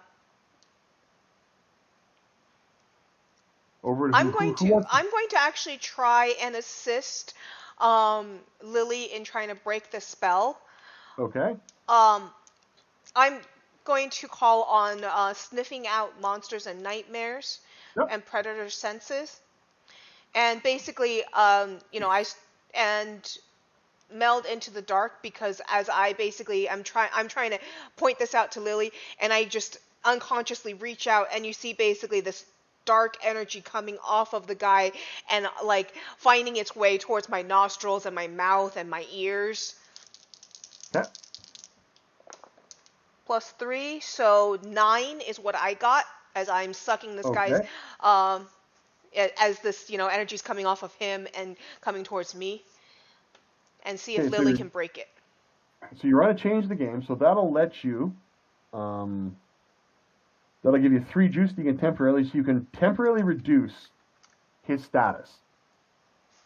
So he is ensorcelled 5. So you've got it down to a 2 now, just briefly with what you're doing. Mm-hmm. So you've managed to you're weaving some magic on him. The goons don't look like they've realized you're doing magic yet, but they're definitely on edge. And you said Lily's moving next. Apparently I am. Come on. I thought we were gonna wreck his day. Fine. I just, knock some coasters on the ground, and I'm like, lend a sister a hand. Fist bump. And so I'm going to be doing the same thing. I'm listening to good advice. Okay. I have a good advice tag. Can that go that way as well? Yep. You can use it that way for sure. So, and you're trying to convince him to give you something. I thought I was trying to continue what she was doing was knock the crud out of the tag that's on him. He's got 2 points left on that with me right now. Yeah, but again, the way you normally don't chain these together narratively, so you've done it. Now she's got a chance to move off that. All right. So I'm going to try and basically put my own onto him that will get him to talk to us. Perfect. So that is again change the game, but it's a different effect. I'll go with it. Cool. And so at that point, my hands plant on the table in front, and I'm kind of bent over like an animal, hunched over like an animal, as this just as people see this coming at me. Okay. So, I am going to go through the same stuff of knowledge of the arcane arts, listening to the good advice of my friend. I am. Let's see. Do I have anything else?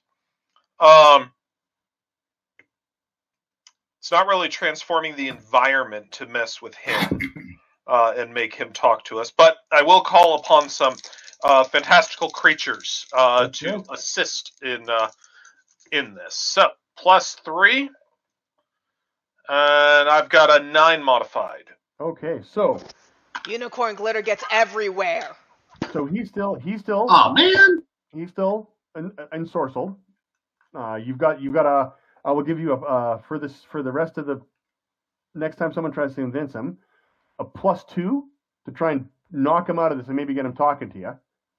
I'm also saying one of the things I didn't talk about in City of the Mist is people that have not had Rifts Awaken are called sleepers, and the way it works is they see the after effects of stuff that's happened with your mythical legendary powers, but they don't see what happened.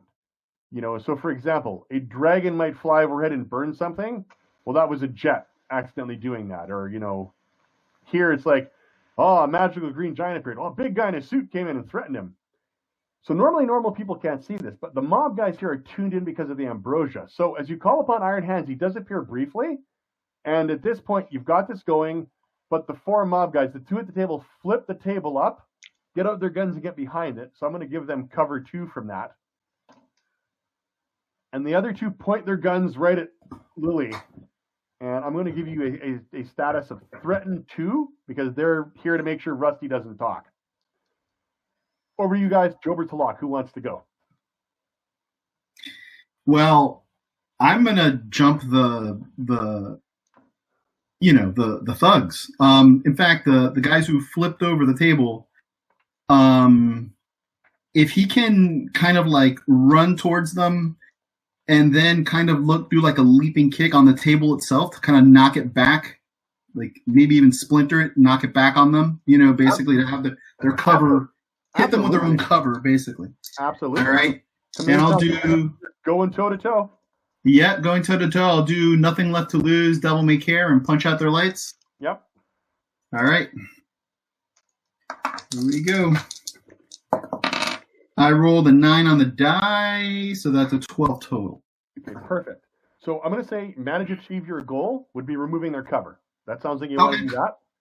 Yep. Your other 2 options are block, dodge, or counter their best attempts, or get them good. So you can kick out the cover and be defending yourself, or you can kick out the cover and like hammer one of them, but then you're opening yourself up to something. Yeah, I think I'm going to have to open myself up to something because I definitely imagine them getting...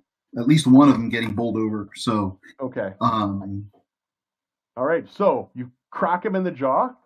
So he's resistance. So I'm going to give him, cracked in the jaw too. Ah! Mm-hmm. And he raises his gun and gets a shot off. But it's not that bad. You remove their cover, nothing's happening. So we're going to give you grazed 2. You've been grazed by a bullet. Okay, cool. Talak, what are you doing when this starts to go down? Talak reaches out with his hands to touch the end of their gun barrels and lands lightning through them. Okay. That sounds like more like going toe-to-toe than hitting them with all you've got. The other thing I will point out, one of the moves you can do, I'll throw it out there for you guys, is stop holding back. When you use your powers in a new and never before seen scale, tell me, the MC, what you hope to achieve. And then what you roll is, you roll plus your logos, and it can be a spectacular effect. So you can say you're going to like literally shock all the guns out of their hands. That would be stop holding back, but it is a big move. I will write down something bad that could happen. Yeah, he wants to take away their ability to do harm, and they seem to be on the in, so he's not going to hold back on this. He's just going to fry them. I'm going to stop holding back. So let me just quickly glance at my version of your sheet here. I'll come up with something wonderful and suitable. Okay. Under God of Rain and Lightning. Okay.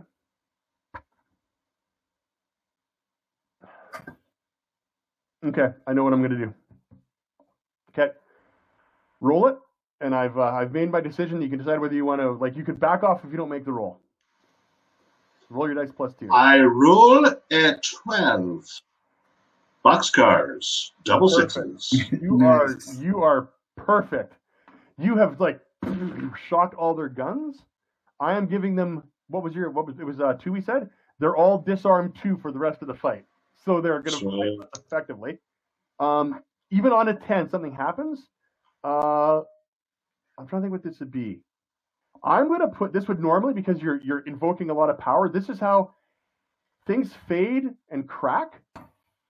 That's how this game works. Or fading is your mythos losing, cracking. You're normally a guy that, hey, let's talk about this. So you did this. They're all disarmed 2, but you would mark a crack on wheeler dealer. You did certainly not try and wheel and deal in that scenario. And stuff fading and cracking, if it ever reaches full, it actually disappears. But as you play this game, there'll be something written on the back of wheeler dealer that's normally another part of your mythos awakening in you. That's how this game goes and characters evolve. So, but you've done, they're all disarmed 2. And they let go of their guns and scream. That was some impressive stuff, guys. Okay. Very cool. Over to Baku. Do I have to maintain what's going on this guy?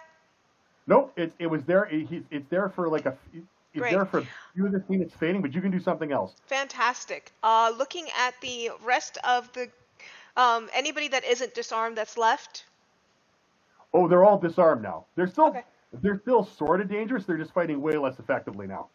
Oh, well, if they're actually going to still come at us, as one of them starts moving towards Talak, I just lunge to interpose, and like I kind of just spit out the stuff that the negative energy that I just pulled in, and I just spit it into his face, and it comes out like this ooze in his face, and I just claw at him.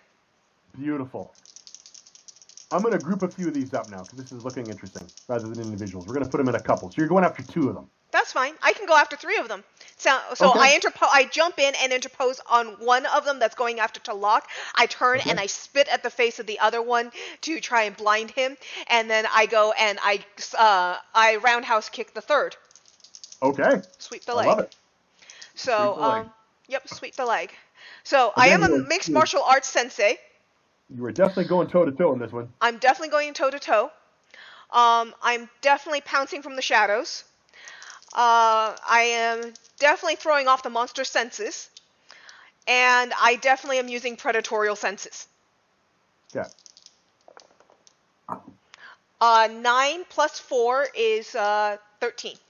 And it doesn't matter because you actually gave attention, so you would still be shocked, which would be minus 1 in the fight, but you rolled so good, who cares? Okay. So, but it's a status of 3, so they're disarmed. What I'm going to do is that they're less resistant to the status.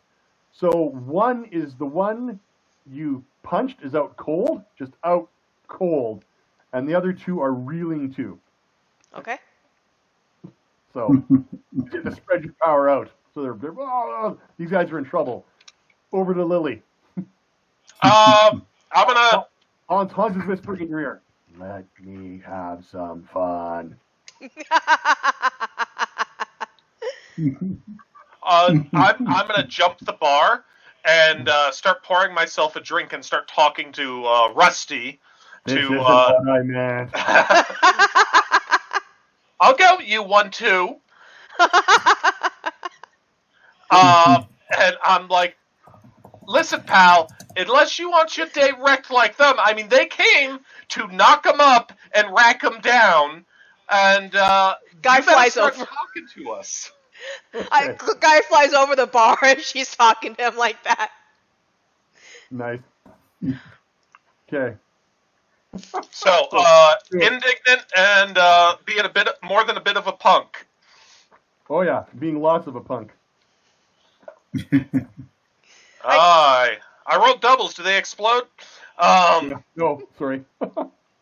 So I'm at 10. Okay, yeah. You all the statuses are down. So you are definitely trying to get him, and he's like, oh, okay, look. Deal with those guys so they don't know that I'm ratting. You broke through. Over to Joe. You hear that? Keep going. And Hans, however a mystical giant looks when he's pouting, that's how Hans looks. He's like, I give him a beer. I don't want a beer. I want to punch somebody. So there are the thugs are still at it. Mm-hmm. A couple thugs. If you can call reeling at it, yeah. All right. Well, he'll attack one of them, punching him, trying to knock him out. All right. So again, nothing left to lose. Devil may care. Punch out their life. And I rolled 7, a 10. Oh yeah, down he goes. Okay, cool. He's disarmed. He's already hurt, and at this point, there's like one left, and he's just they run from the bar. Okay. They want no part of you guys. Okay. You're tougher than they were led to believe. Rusty? So, Rusty, how you doing? I was better a little while. Oh, you stop. I think I'm okay. He's like blinking his eyes and shaking his head. So you've definitely Honeylip had done something to this guy, and you've seen a bit of it with Michael. So Honeylip is a powerful persuader. Mm-hmm. Yeah. So wow, what do you guys want? We're hoping to get a face-to-face with Honeylip. Well, you sure? We need to. We know he's dangerous, but he's he can't be let loose on the neighborhood. With a name like that, it's a he. At least I know I won't be punching no broad.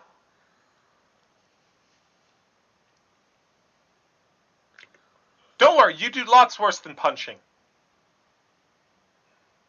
Can you hook it up? Can you hook us up? Oh, I can. I'm a little worried what might happen to me. Can you guys get me out of town for a bit? And well, also, if you set up a face-to-face, we'll give you a, you don't have to be here when he's here. Oh, he Look, you got nothing to worry about. Just do this thing, and we will take care of everything. Just help us out. We got you covered. He won't come here. He hides out in an old speakeasy that you can get to. There's actually a way in the back or down. He draws you a little map of the sewers, how to find the place. Kind of an old prohibition speakeasy down there. That's where you'll find him. Good enough. Is there a special knock we should use or something? Not that I know of. He tends to meet me up here. I don't like going down there to meet him. Okay. But yeah, if you want to go meet him, I'll send you down there. How close is that to the aquarium? Not far. Okay. Like not far as in next door, or not far as in a couple blocks? Not far as about a block away. Okay. Sure. Sounds good. So again, the lights fade out here, and we're going to pick up where you guys said. I've heard aquarium and heading over to the speakeasy. Where are we going? I think the speakeasy. Yeah, I think we're after the boss. We're after the boss. Okay.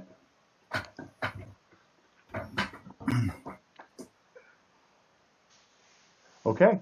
So you guys follow the sewer thing down. You come to you recognize the door.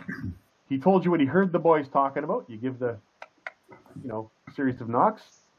Dun, dun, dun, dun. Yep, 2 bits. The door opens, and again, it seems to be the magical number of 4 thugs. Maybe it's a popular mob number. Well, 4 is the number of death. So there's 4 of these thugs standing around. They let you in, and seated behind a wooden desk is an attractive, looks somewhere late 30s, early 40s man. Definitely got some Italian descent in him. He looks up and he smiles. Does he have long manicured nails? He does have manicured nails. Mm. I don't know if they're long, but he has manicured nails.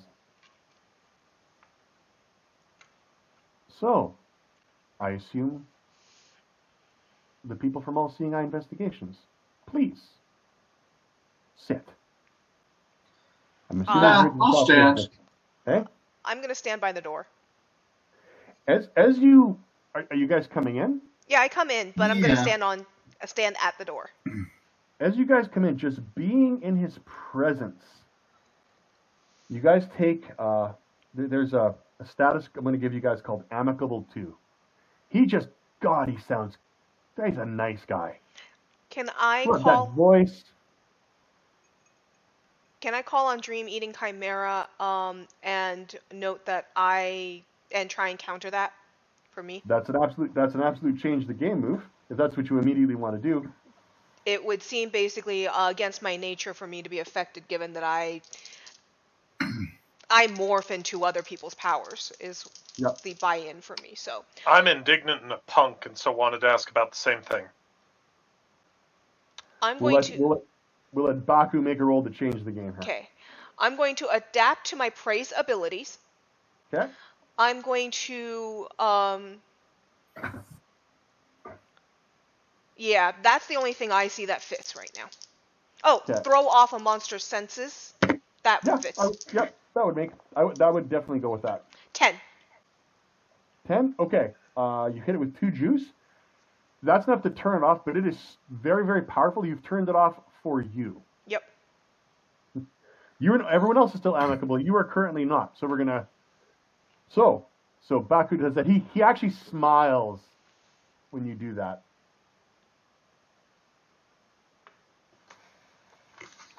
Go, Brandon. You've wanted to see me, I'm told. There must be a reason. Brandon wants to turn off as well as a reminder. Okay. I think I was that you were doing that in story, and so I was not. Oh no, you can do it for because it's for yourself. I will let it happen. Okay. Okay. He's incredibly powerful Rift. Not in any kind of fighting way that you've seen. Indignant, punk. I could probably go with the big brother, but I think that's more that's the big brother rather than me. Mm-hmm. And so let's go with +2. Yeah. So I got 10. You have also shut it off for yourself. Okay. And Kevin, I was wondering if I could do the same but you can't take my life and soul and a righteous man. Oh, absolutely. Perfect. Right? Okay. All right. Let's see. I rolled a 9 total. 9. Okay, you have shut it off. But as you're doing that, he goes, "It's Job, right? Really? Yeah. Am I so dangerous?" Yeah, pretty much. We've seen your handiwork. in Miller Square, and we can't let that happen anymore. I understand your concerns. I understand people driven by desperation. What if I told you you didn't need to be so desperate? I tell you didn't know anything about me, Well, and you should back off.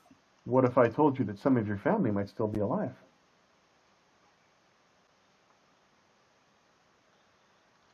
He gets quiet.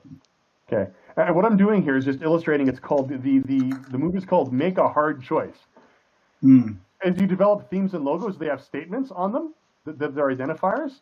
So Job's got some on there that are definitely tied to finding out what happened to his family. Yes. What he's doing is there's like, so he's offering information about your family. What is your response to this? I can put you on. I have many resources in my position. I can help you. What do you say?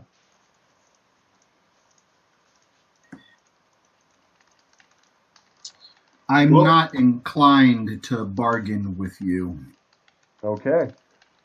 So I think what would happen is you've definitely made the hard choice. So I think that would put crack onto he wishes to see his family again. Okay. And that's how that works, right? Because it's an identifying thing. You did not accept his offer, which is great. Mm-hmm. And right. Talak, anything? Are you trying to resist his amicable or? Actually, this might be in your wheelhouse. You might not mind being amicable with him. Yeah, in part of his wheeler and dealer, his weakness tag is small fish in a big pond. So he's thinking, I'm going to sit down. I'm gonna talk to this guy and try to make a deal. Let him know that he can't be doing these things, but at the same time, we can all work together. Well, as you say that, I've heard of you, Talak. A man like you could become a very, very important member of the Falzoni organization.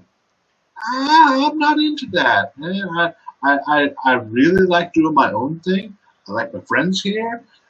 But what your style of business is not my style of business. I think we can work together, but I'm not sure we can. I'm not sure we should be doing together. Well. But isn't it time you were properly respected for what you do? That's what this brings, respect. And of course, the family does demand loyalty. We respect Talak. Loyalty as well.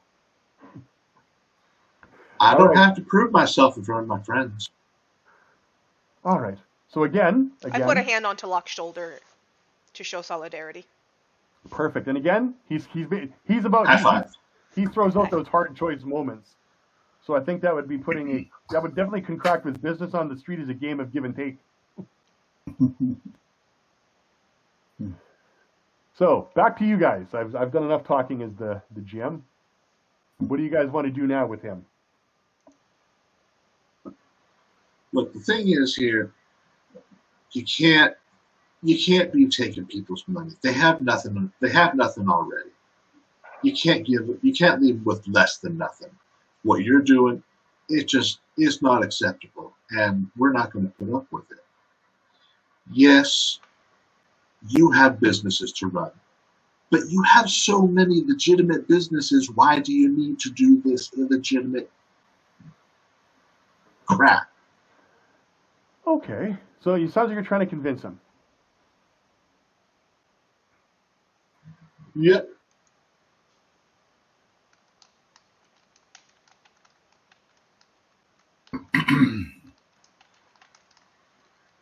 Let me see here. I will relentlessly schmooze him. And I'll try to, I'm only a small-time fixer. He's a much bigger guy than me, but yeah, I'll try to tag what I can. It absolutely can still apply. You're speaking his language is what that means. Okay. So yeah, I'll grab those. And I will get a. Actually, you know what? 5. Okay. So he's just too big a fish. He smiles, and he goes, "Well, so we didn't remove your amicable, did we? You still had amicable too, did you not?" He does still have amicable too. Yeah. Okay, so he smiles and goes, You know, it would be so much easier for me to help you, as I said before, if you work to me. And we're going to scale your amicable 2 up to, we're going to call it enthralled 3. He's really starting to sound convincing now. Make an offer. Well, What do you mean make an offer? What? This is not what we came here for. I'm willing to hear the man out. I'm not. He's gonna jump him. Jumping someone before I am. He's just gonna, you know, he's messing with the kids. Just fist in the mouth. I love it. Go. Right. Nothing left to lose. Devil may care. Punch out their lights. Okay. And can I add a righteous man to that? You absolutely can. All right. Let's see. I rolled an Samuel 11 Jackson, Okay. righteous. on the dice. Plus On the 4. dice. Oh, 15 in the face. Okay. And Broken again, nose. 14. Yeah. No, 15. 15. Broken It nose. ultimately isn't me being mean. You would have got him cold, but he is, he's got certain levels of dangers and threats have their things. One of his is expendable minions. So as you go to jump, one of the bodyguards jumps swings like you knock him cold. He's still sitting in his desk going, "Nice right hook, Padre." He ain't stopping. So Yeah, at that point, I'm jumping in, and I'm going to take out the last 3 goons. Okay. So I'm going to crack 2 of their heads together, and then I'm going to knee the other one in the groin. Okay. Nice. Oh, yeah. That's a 7. Okay. So you're definitely going to. That's a 7 total. That's a 7 total. You're definitely going toe to toe. So you can, do it. You can all give them some. You can spread out your punches and hurt them all, but they'll get you back. Yep. Or you can block, dodge, or you can avoid harm back. What do you want to do? Bring it on. I'm going to knock him out because Job says knock him out. I'm going to knock him out. What was your power level 3? Or 4? Power level 4. 4. Okay. Sorry, I didn't call it all out, but I had. Yeah. 1 is reeling. Then 2 Okay. are in bad shape. Once again, he can do in advance. So he's going to use his, make you an offer you can't refuse. Is what he's going to hit you with. Okay. So what he's trying to do is, and I'll give it to you. He says, violence never solves anything. But that seems to what you know, and that is useful in people. I'll tell you what. You are making Miller Square much more. Sorry. I think I might have one that might tag my heartstrings a little harder than what you're going for, based on what I just heard. Okay. What do you? Hit me, because I'm open. Okay. Tag my loyal students. Oh no! Wait! I know where you're already where I'm going. Oh, okay. Because based on what I heard, sorry, I apologize. Yeah. He said, violence never solves anything. And perhaps you are making Miller's Square far more expensive than I need it to be. So, here is what I propose. We will help each other. My understanding, Baku, is that your dojo is struggling. How about an investment in your dojo with 1 single string attached? Just 1. My primary enforcer, Delia, is getting to be a pretty big fish for this little pond. She poses a potential danger to me in my operation outside of Miller Square. I and the family will leave Miller Square, send the money for the dojo. Just make sure she doesn't bother me anymore. You all seem to enjoy being violent. I'm sure that will go very, very well. Can my big brother punch him now? If you want. Didn't know if you were done or not, so. Hans is like, yes, punching. Punching. So yeah, I'm gonna go in with him. I think that it's go toe to toe, indestructible energy, body strength of 1,000 men. My basic self defense, and I'm just still indignant. I'm disagreeable. Yep. I'm not going to listen to this guy. So, And Baku, you're convinced 3 on that argument. You don't auto have to take it, but that's where you're at. It sounds really good. So I am sitting at 11. Okay, so once again, his expendable mooks. One of the guys that stands up jumps away, and Iron Hans just flattens him.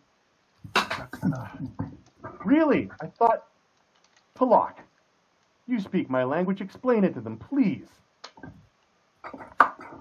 He's saying we beat up one person and we get our neighborhood back. And I will fund the dojo. And you, Job, you can smell this stuff a mile away. I'm not even going to give you a roll. You can like smell the guilt and stuff. And he's not a nice guy, but it seems that he legitimately means that if you help him out, he will back out. He will leave money for the dojo with the understanding that you leave him alone and he leaves you alone. Okay. And he's gonna leave. I think this is a good deal. I think it's so too. Well, He leaves. We deal with the enforcer, and the place is better. well, I'm not happy with him being out there in the world hurting other people, but at the same time, I'm not willing to kill him yet. Yep. All we gotta do is break his jaw, then he can't talk to people so much. Get him with a wire's mouth shut. Iron Hans agrees with you 100% on that, by the way. You gonna punch him then, Brandon? Gonna Hans punch him? I'm gonna punch him all day long until somebody stops me at the moment. All right. Stand down. I think he gets awesome. one punch in first, right? Right? Come on. Yeah, he's got one more move to go down. Iron Hans will just continue on to that guy. I mean, that's not who we care about right now. So No, exactly. I've got 10 on the dice. I'm not fighting that guy. That's just Hans, but he'll move it up a couple past that. He'll move it up to 12. It's not me. It's Hans. He was doing it. That's right. Honestly, it's not my fault. Sorry, that's just awesome. All right. So did Hans stand down or He's beating up the last of the thugs, but Oh, he's yeah. not on this guy. I'm just looking unhappy at you guys. Okay. because if Hans had taken one more shot at him and like busted his jaw, I would have just said it's a deal. Like afterwards. Oh, no. Okay, perfect. Oh, that's why I said Hans should do one more. Come on, just hit the big guy. Although that is Hans did one more. It was the last goon, but that is the perfect end of the scene. Hans punches through the goon, cracks his jaw, he falls out of the chair, and Joe, it's a deal. Black. Okay, there you go. No. Job said it's like a deal it. if the boss gets his jaw punched. Well, that's what I meant. Oh, okay, That's cool. actually Yeah. what I meant Awesome. happened. I didn't want to go down in the stair with a busted jaw, and you hear Job. It's a deal. Yeah, So it's black. Close to black. perfect. That's brilliant. Awesome. Oh man. I was just saying he was a very amicable man. Yeah. Pat him on the back. And look at all these mints I got off his table. So as we fade to black, we pick up on the crew arriving at the aquarium. So the aquarium has been abandoned for a while. As you come in, you see that most of the tanks are empty. You see one large tank that's left that actually has Better not be a mermaid. It's enough that I'm getting glittered by unicorns. it has a single great white shark circling in it. Mm. Oh, it's so pretty. So what would you guys like to do? Press my face Oh, up against the boy. glass. Oh boy. sorry, I clicked out for a second. What was it in the glass? A A big, great white A shark. great white shark. A single great white shark. A single I great white shark. I press my face up against the glass and go, "Oh, you're so pretty." As you do that, the shark swims up to the glass, has a bit of a glint in its eye, pops out of the water, and turns into a well-muscled, attractive 20-something woman. And now you're prettier. She smiles, genuinely seeming to enjoy that you called her prettier.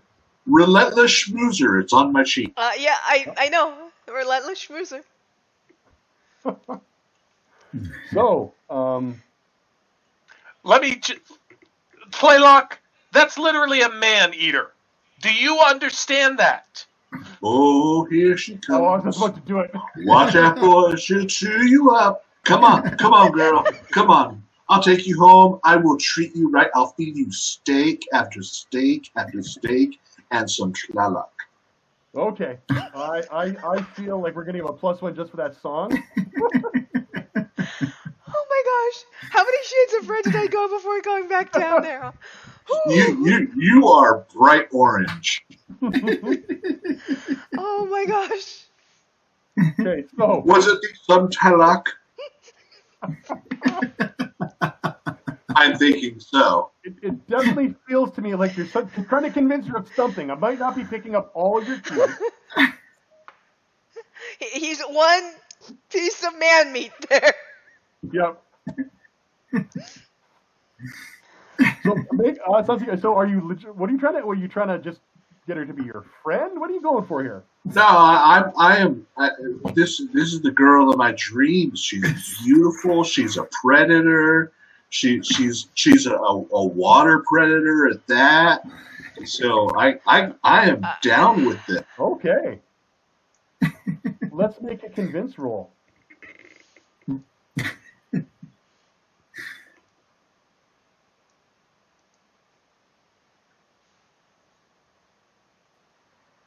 Okay, so yeah, I will tag driven self-promoter for Tlalak and relentless schmooze. And +1 for singing. What about your head bob? Are you doing your head bob? +1 for singing and the head bob. I'll give you the one. Oh my gosh, you got a +4 now. What do I have +1 for a +3? Oh my gosh. Okay. So rolling a 7 with the +3 makes it a 10. Okay. She will temporarily align her agenda with yours. She goes, well, I do like a man that smells of salt water. And will feed me steak. I start making gagging noises. I kind of look between the two of them. So, what is it you want? Well, I gotta say, she smells in. Sorry, go ahead. That mob guy who you've been working for, he does not like you, and in fact, he wants us to get rid of you. And I'm thinking, get rid of you can mean a whole lot of things. Just like I will take you back to my place, and you'll be gotten rid of.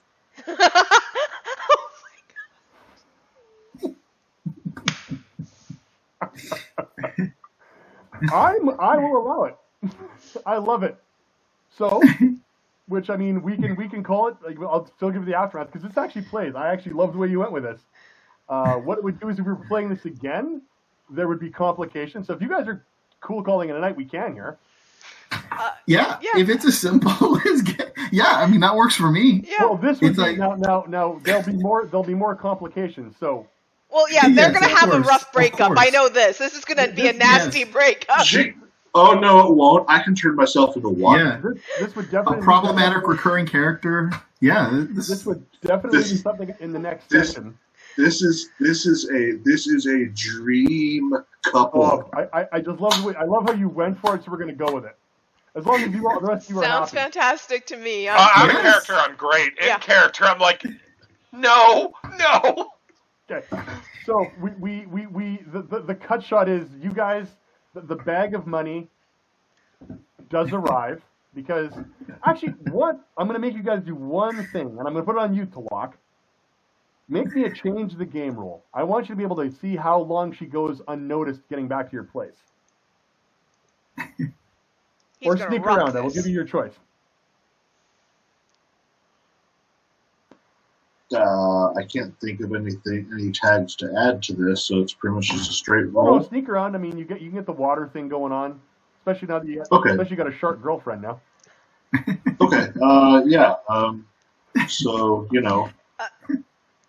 many men say their girlfriends or wives are sharks. He actually has a girlfriend that's a shark. If I can, get through with Close the sticky deal. fingers and turn myself to water. Close the deal. I think turning yourself to water and jumping from water to water. Oh my gosh, no, hold on. I Okay. just have to, hold on. That'll be a 9. The sticky fingers right now totally fits in my opinion, as he can't keep his hands off her as he's not taking her home.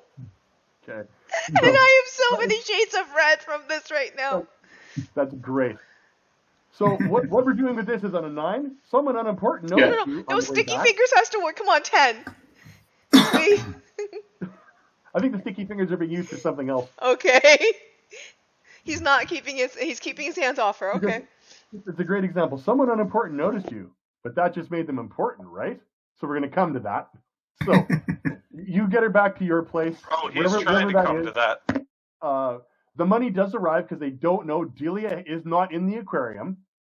The money does arrive. It's a sizable sum. We can determine what that looks like. There's no actual value, but what I would do for this is I would Does it come in a bag with a $sign on it? if you wanted to. Heck yes. Place gets to get renovated. I was gonna have it come in one of those bank bags, like the zip ones that they use for deposits. But sure, it can have a $sign on it. The old school cartoon ones. Yep. So all this happens. You can feel the people in Miller Square are settling down again. You seem to have lifted the mob influence. So the fate on you guys is, Talak heading into wherever he's staying with Delia. You guys, wherever you decide you can be going, you can. You guys can tell me where are you going at the fade out scene? Where are we fading out in everyone? I'm gonna go get some pizza. Okay. I'm still hungry. I never got to eat. As I remember, Talak uses the bed at our place. He does. He also Which is also where I live.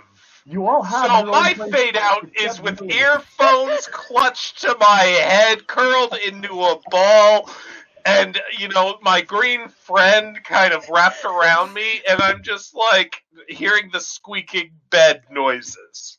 Beautiful. Okay. So And Lala has to go for the inhaler. I even rule number wonder, which is no asthma.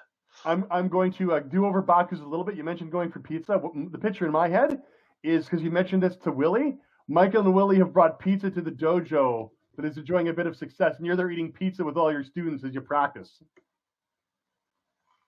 That's your fade out. How about Job? What do you got for your fade out?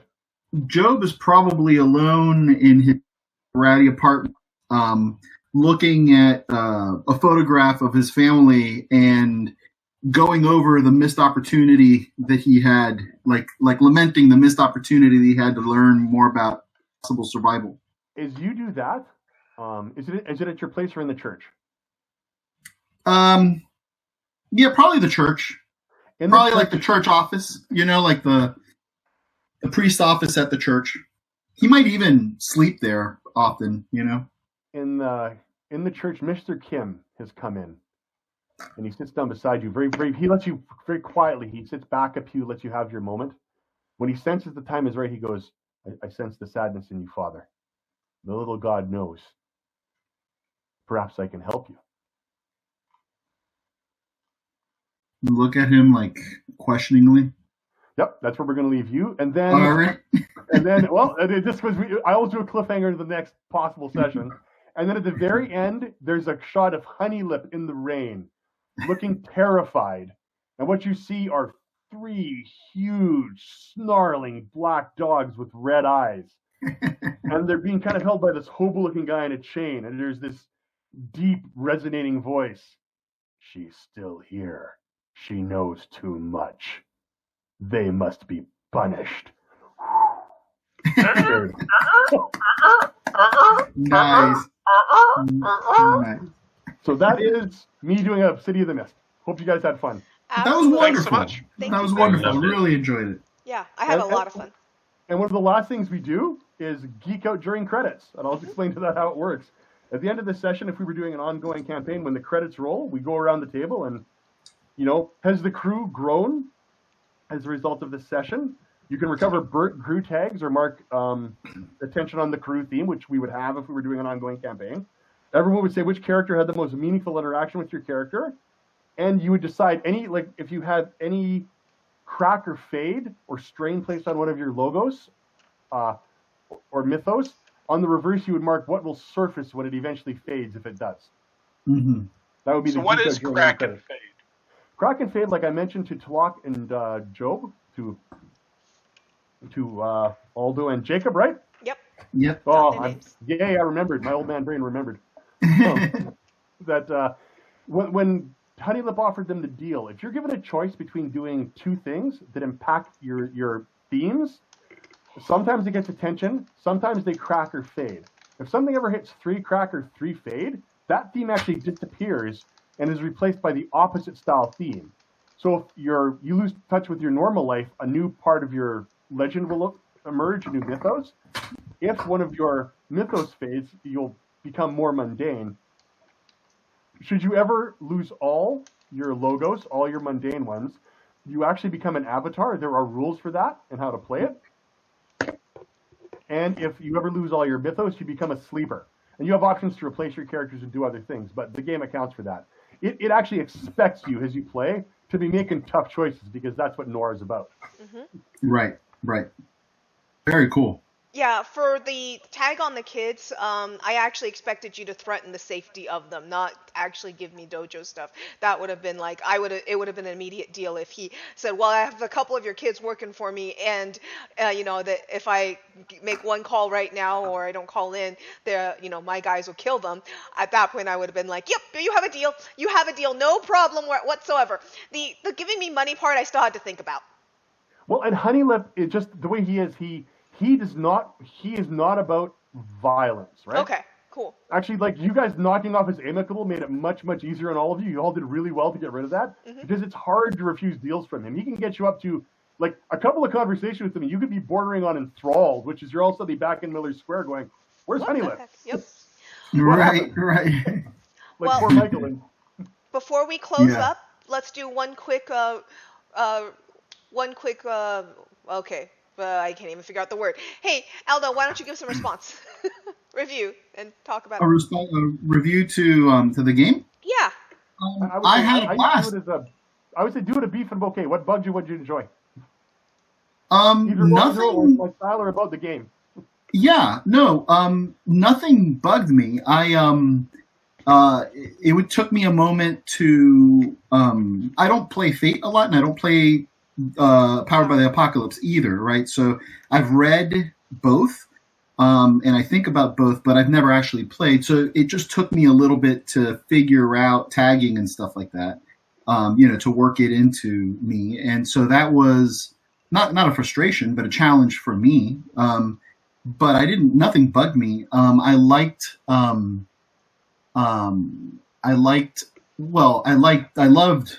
Kevin, your storytelling approach, right? So that's a GM thing. System-wise, I just like how fluid it is. It's very easy to focus on the narrative and enhance it with the tags and stuff, and that was just pretty cool. Again, I'm not used to systematizing that type of stuff so much, but I really enjoyed it. Cool, Jacob.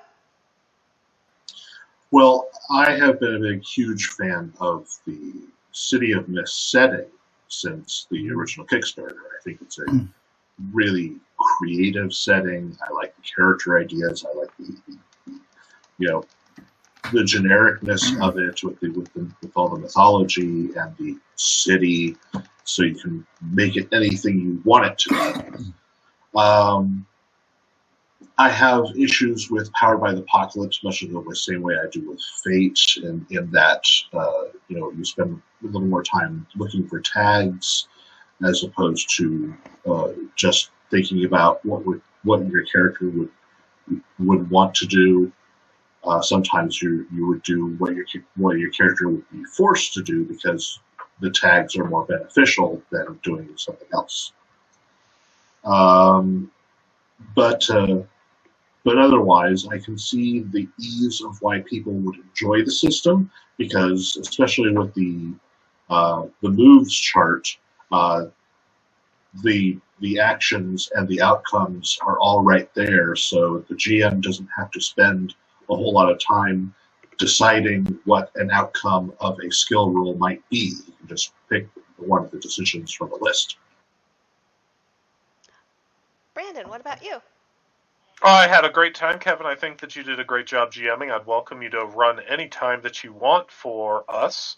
I've had fun playing with everybody. It was so awesome, especially seeing Aldo, because I sadly don't get to play with him enough due to his schedule. So thank you so much for all of it. And for me, I played a variety of Powered by the Apocalypse games at this point. It is it's not my favorite system because of the exact things that Jacob said.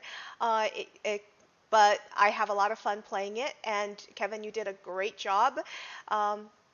So I love this group. I love this table. I had a blast, guys. Thank you so much. It was even asthma attack worthy. So. Despite the things I said, I had a ton of fun. What I will chime in with is it's really interesting to hear this because two of my longest at my home table friends have the exact same issues with Powered by the Apocalypse with what you guys do. So I've split my group here. What I can say is when you sit down because they've always tried it with Pregen too because they didn't want to make. When you sit down and build your own characters, I find because you've built your characters, you start looking less at the tags and more at your character. And I was typically on Powered by the Apocalypse game. Getting poor rolls is not bad. It just makes more story. That's really what it does. Kevin? My example being at the end of this where you did really well, convinced Delia that she would come with you. It's like, perfect. I'm not going to make you fight her. Why take away what you guys have done? Well, for me, in general, I am playing characters that I am creating for Powered by the Apocalypse. The games that I pick up, we have like a 10-minute session where people are creating their characters, get their playbooks, and create characters. So this is the only the second time in Powered by the Apocalypse that I played with Pregen. Every other time in the over 40 games at this point, it's always been character creating myself. Wow. And I mean, very honest, we always have a session 0, and our character creation session 0s go about 2 to 3 hours. It's a whole night because we're building a group that pulls off each other. But again, and that's not me trying to delegitimize the statements. I have friends who have the same opinions. I'm just happy you guys had fun tonight. Oh, I had a blast. Yeah. And like I said, I think that this, I enjoyed it, and I definitely want to play City of Mist again. Thank you all for a very positive experience. And tune in next time for more Babies with Knives. Bye, everyone. See you guys. Adios.